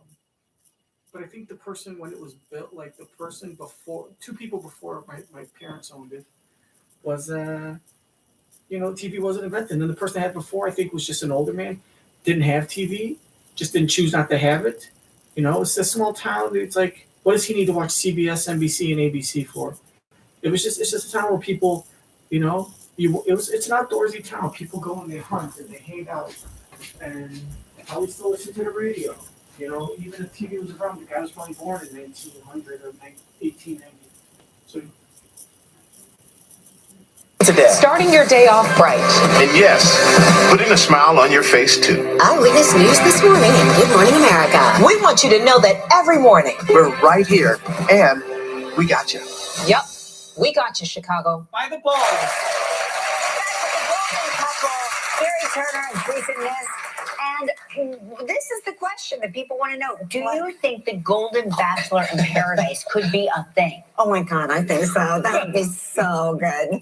With Susan? I'm not so sure. Yeah. And Ellen? Yeah. Oh my God. April, so maybe. April could carry a show. Yeah. All right. Yeah. So I'm going to say something that I can't believe I'm going to say, but it's an approved talking point, so I'm going to go for it. So forgive my bluntness. You, Theresa, admitted to knocking boots in the fantasy suite. How did your families react to that? Well, first of all, Truth bomb. let me say I qualified that by saying with my kisses. And my daughter went, Mom. Oh, yeah, right. Yes, right. Oh, okay. Really? Did I have to say that? I just thought it was funny. Yeah. It is funny. We really were just. Did you know she was going to announce that on TV, Gerry? What's that? Did you know she was going to announce that on TV? I did not. It was hilarious. Yeah. I mean, that was the line of the night. It was gorgeous. Yeah. And what reason is it? There is no reason to have kids other than to embarrass them on national That's television. right. That's what I was. That's our family motto, by the way. We managed to embarrass every family. All right, so member. was it the knocking boots in the fantasy suite or was it the conversation? What really did it for you? It was the conversation. It was full on the conversation. Yeah. I went in there and I said, so Gerry, who are you really? Oh.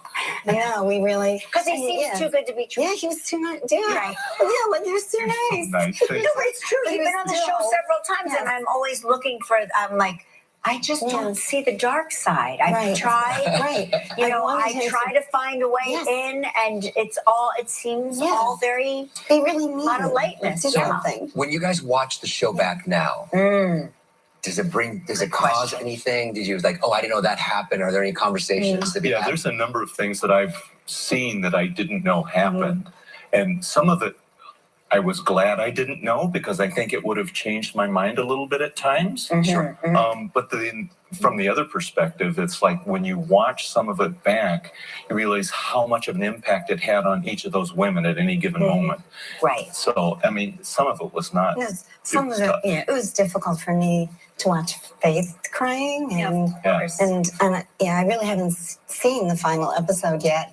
So I've yet to see Leslie. Yeah. And that was a really difficult moment for me. I cried my eyes out that night. I think that's the one thing that set this part of the franchise apart from the other is that the women all had such empathy for one another, and I think that's the good thing about when women grow older and wiser. They don't compete in that really unflattering way. They have a lot more empathy. And I think these women came into this not just to find love, but to find each other. To find we really wanted to make friends. That was a really key issue for us. So, and we did. We made lifelong friends. That's great. Yeah. You guys are both widows. Do you think having that in common made a special bond between the both of you? So it kind of broke down the barriers early on.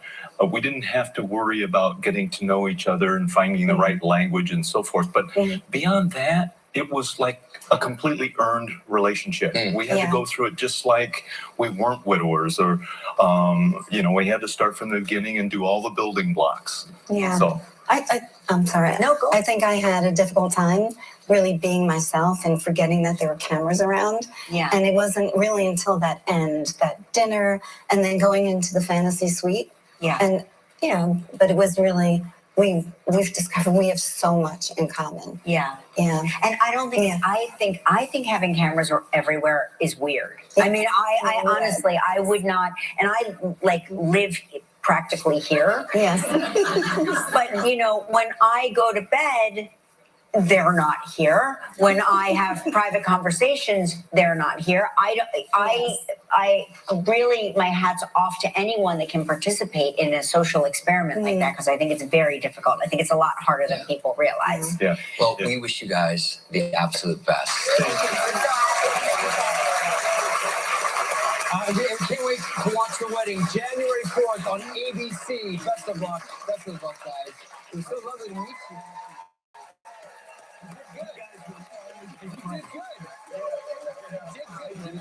Tomorrow on Live, Succession star Ryan Cox. Some people just know that's not gonna fit. Those are the people who know to choose Allstate. That's not gonna fit. What's that? You need another 4 inches. Do you work here? Nope. I just saw you there and I thought I'd save you the trouble. Nana. She's a human measuring tape, and she knows Allstate is the right fit for her. It's not gonna fit. That's not gonna fit. What? Steven. Some people just know. Well played. Well played, my friend. Those are the people who know you're in good hands. She would have wanted to marry him and move her whole family from Kansas to Illinois.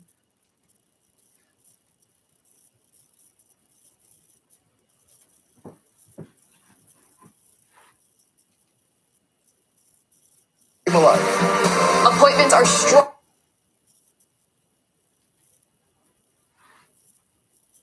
Suburbs and Northwest Indiana. Save the dates and save a life. Appointments are strongly encouraged, so reserve your spot now. Go to abc7chicago.com for more details. From the first time I met Gerry, I did say that this is a man I could marry.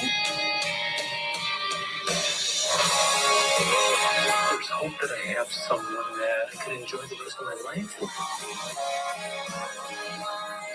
I took a chance with Gerry. Now that I found him, I don't want to lose him. She is what I've been looking for. The Golden Wedding, live January 4th on ABC. It's a Chicago New Year's tradition, bigger and better than ever. ABC 7 presents Countdown Chicago 2024. We're live across the city and suburbs with Ryan Cheverini and Terrell Brown and Cheryl Scott dancing into the new year, plus Jose Sanders and Nancy and Roman with a special musical performance from Liv Warfield. New Year's Eve at 11:25 on ABC 7, sponsored by Dunkin'. Chicago runs on Dunkin'. Their 9th studio album is out now. Here's Jewel Holcomb and the Neighbors with Dance with Everybody.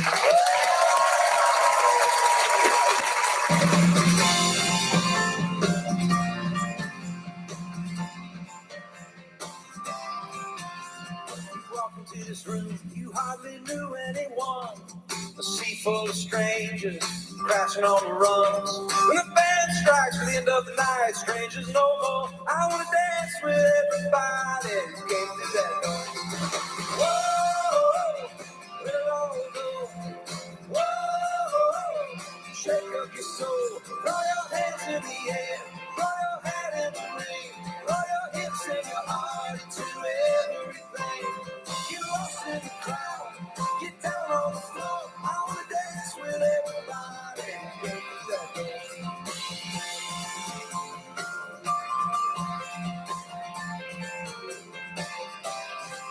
Welcome all you saints and sinners, poets, prophets, and fools. All you cowboys, tricksters, hipsters, trying so hard to be cool. All you dreamers and schemers, thirsty for more. I wanna dance with everybody who came through that door. Whoa, we'll all go. Whoa, shake up your soul, throw your hands in the air, throw your hat in the ring, throw your hips and your heart into everything. Get lost in the crowd, get down on the floor. I wanna dance with everybody who came through that door.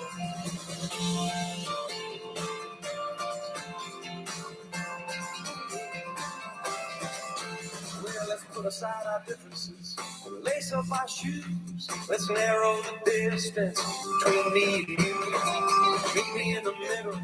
Let's quit keeping score. I wanna dance with everybody who came through that door.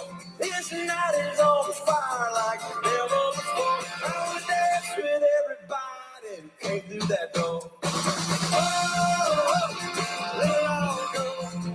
Whoa, shake up your soul. Throw your hands in the air. Throw your head in the rain. Throw your hips and your heart into everything. Get lost in the crowd. Get down on the floor. I wanna dance with everybody who came through that door. I wanna dance with everybody who came through that door. Oh, hey. Oh, hey.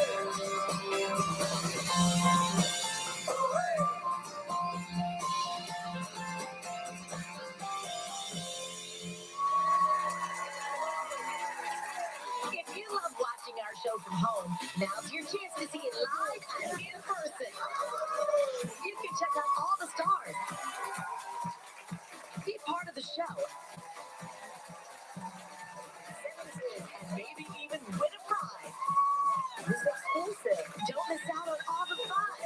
Visit our website and get your tickets for Live with Kelly and Mark now.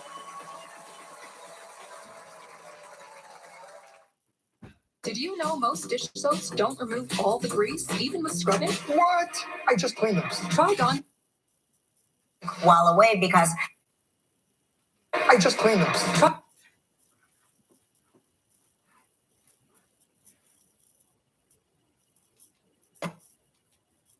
News Echo, all episodes streaming January 9th. close.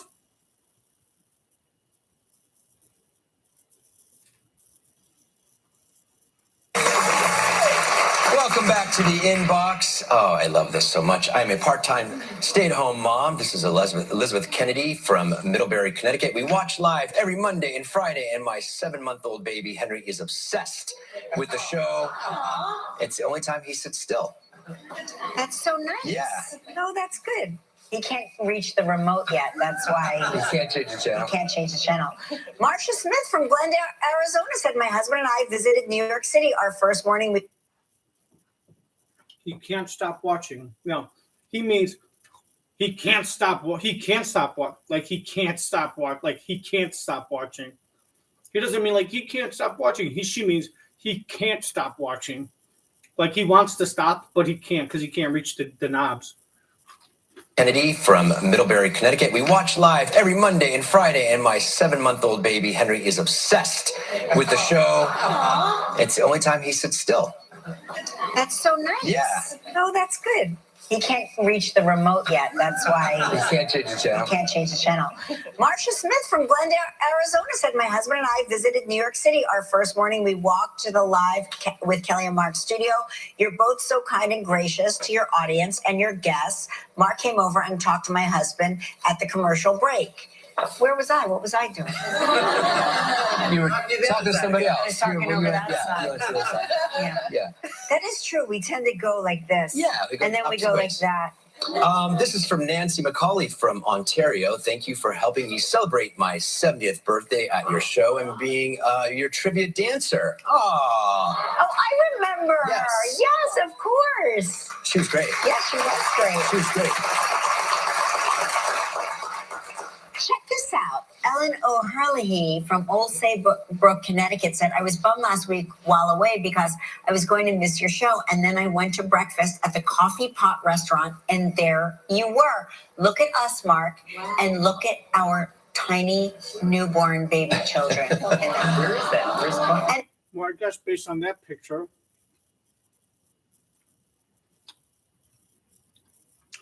Joaquin would have been 6.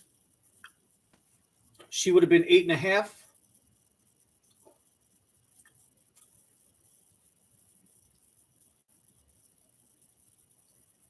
And he would have been 13, a very young 13. Or maybe he would have been 12, about to turn 13 in like the next month or two. That's what I'm going to say. Very old 12, 8.5, and 7. They signed it too. Look, they signed it. Wow.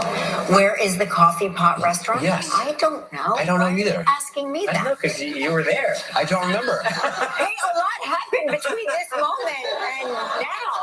I fell on my head 3 times. Who was on today's show? You don't know. I was dropped on my head many times because Mark was determined to perform cunnilingus while I was doing a handstand. And you know how clumsy I am, Gelman. Remember when me and you had that fling before you met Lori? And while you and Lori were dating, Me that. remember when we had that sexual fling while you and Lori were dating and she was pregnant? You were there. I don't remember. Hey, a lot happened between this moment and now. Was that the place in... Who was on today's show? You don't know. No idea. And that happened 5 minutes ago. Was that the place in North Carolina that someone else... The coffee pot. Or is that in Connecticut because that person's from Connecticut? I don't know. We look like we're wearing summer clothes, which is also throwing me. So I'm like, I want to say we're in Florida because we're in summer clothes. Yeah, that's fine. Oh man, we're blocking the license plate of that car because I want to see the license plate of what state we're in. Look at Detective Consuelo. Do some detective work. This is from Danielle Alquist from Standish, Maine. Baby Ivy starting her morning with Kelly and Mark. Aww. Ugly ass little shit. Babies. Hey, not only babies, we get dogs. Jennifer Guardian from Medford, New Jersey said Maverick loves host chat. Really? But that's about it. I'm pretty sure he wants to bite Mark because he looks like a fucking cat. I'm sure the dog wants to bite Mark because the Mark looks like a pussy. But that's about it. He just watches host chat and then he goes back to CNN. No, he's out. Yes. No, he wants to watch the news after.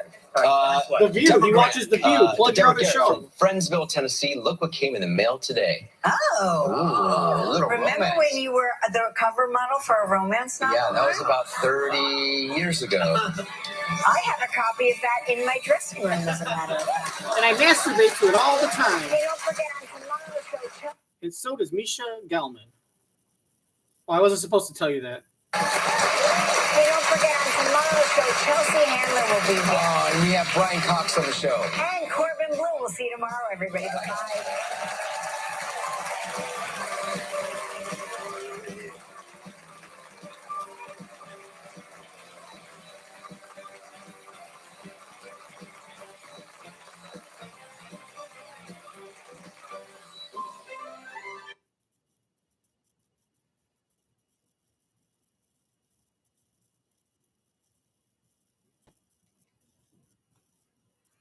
With Kelly and Mark's studio. You're both so kind and gracious to your audience and your guests. Mark came over and talked to my husband at the commercial break. Where was I? What was I doing? You were talking to somebody else. I was talking over that side. Yeah. That is true. We tend to go like this. Yeah, we go and then we go opposite like ways. that. This is from Nancy McCauley.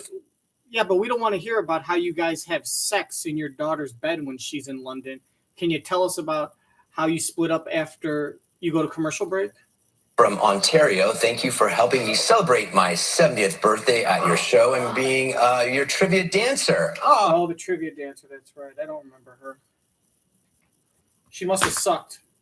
So kind and gracious I remember the to your hot audience cheerleaders. and your guests. Mark came over and talked to my husband at the commercial break. Where was I? What was I doing? You were talking to somebody else. I was talking over that side. Yeah. That is true. We tend to go like this. Yeah, we go and then we opposite go ways. like that. This is from Nancy McCauley from Ontario. Thank you for helping me celebrate my 70th birthday at your show and being your trivia dancer. Yes. Oh, I remember. Yes, stop telling us about how Mark controls your legs during intercourse in Joaquin's old race car bed in the guest room. Oh, come on. Celebrate my 70th birthday at your show and being your trivia dancer. Oh, I remember. Yes. No, you yes, don't. of course. Liar. She was great. Yes, she was. Oh, I remember her. Yes, of course. Liar. Check this out. Ellen O'Hurley from 'Cause you Old would've said Brook, Connecticut said, I was bummed. Because if you did, you would have said, oh, yeah, she did that thing. She did something like that. Oh, yes, of course. Oh, I remember her. Of course. Bullshit.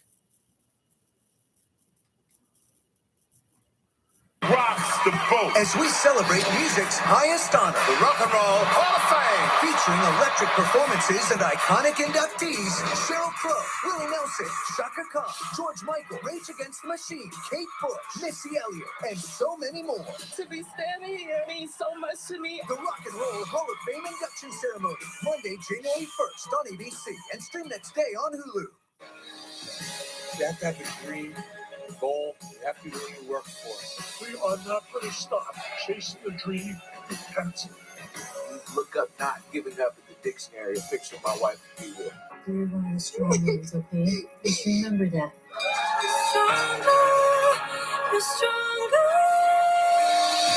My dad would be so thankful for all of the lives that have been saved. I don't know that anybody in the city of Chicago Can knows suck dick all like of the roads Cheryl as Scott. well as Roz Barron does. I mean, she knows her stuff. When something happens, I want Roz.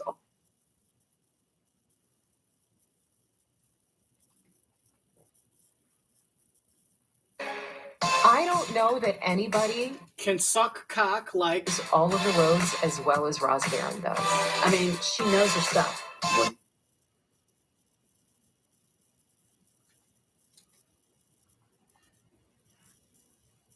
So thankful for all of the lives that have been saved.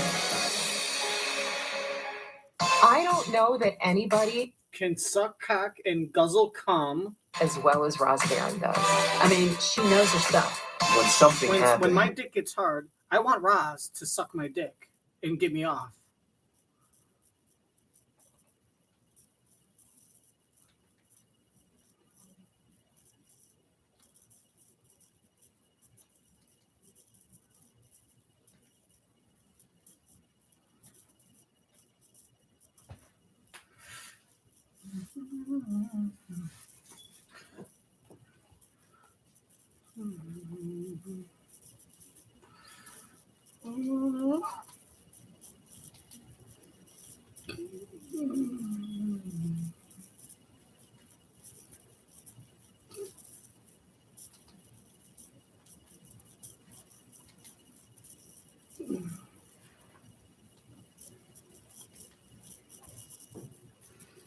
All right, that's the end of season 12 or season 2.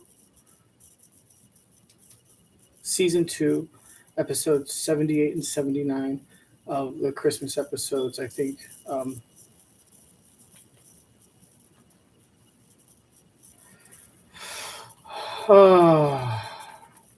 Okay.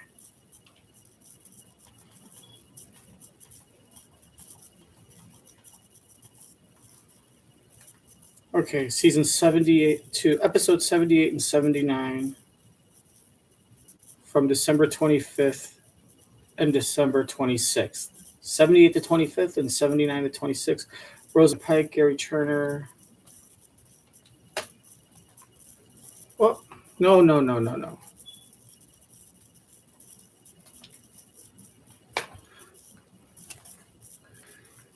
All right. Thank you guys very much for watching. We're going to end this one early. I got so many presents to still wrap up for all the neighbors' kids. Some of them are candy canes with razor blades in them. Shards of glass stuffed with red and white paint. The kids don't even know. When you drug them, their taste buds die. Anyways, here's the sniffing glue and huffing paint. Make sure you don't do that. And teach your kids to read a book, or at least the prescription before they just go into a bottle of opioids. Or teach them how to read Robitussin so they know exactly how to make that purple drink. I'm Phil DeBlanc. I'll see you next time. And to all the Jewish children of Manhattan whose parents work for ABC Daytime Television, I hope we finally get to touch our tongues with each other's buttholes. Blah, blah, blah. Merry Christmas to your family. Santa Claus, fellatio.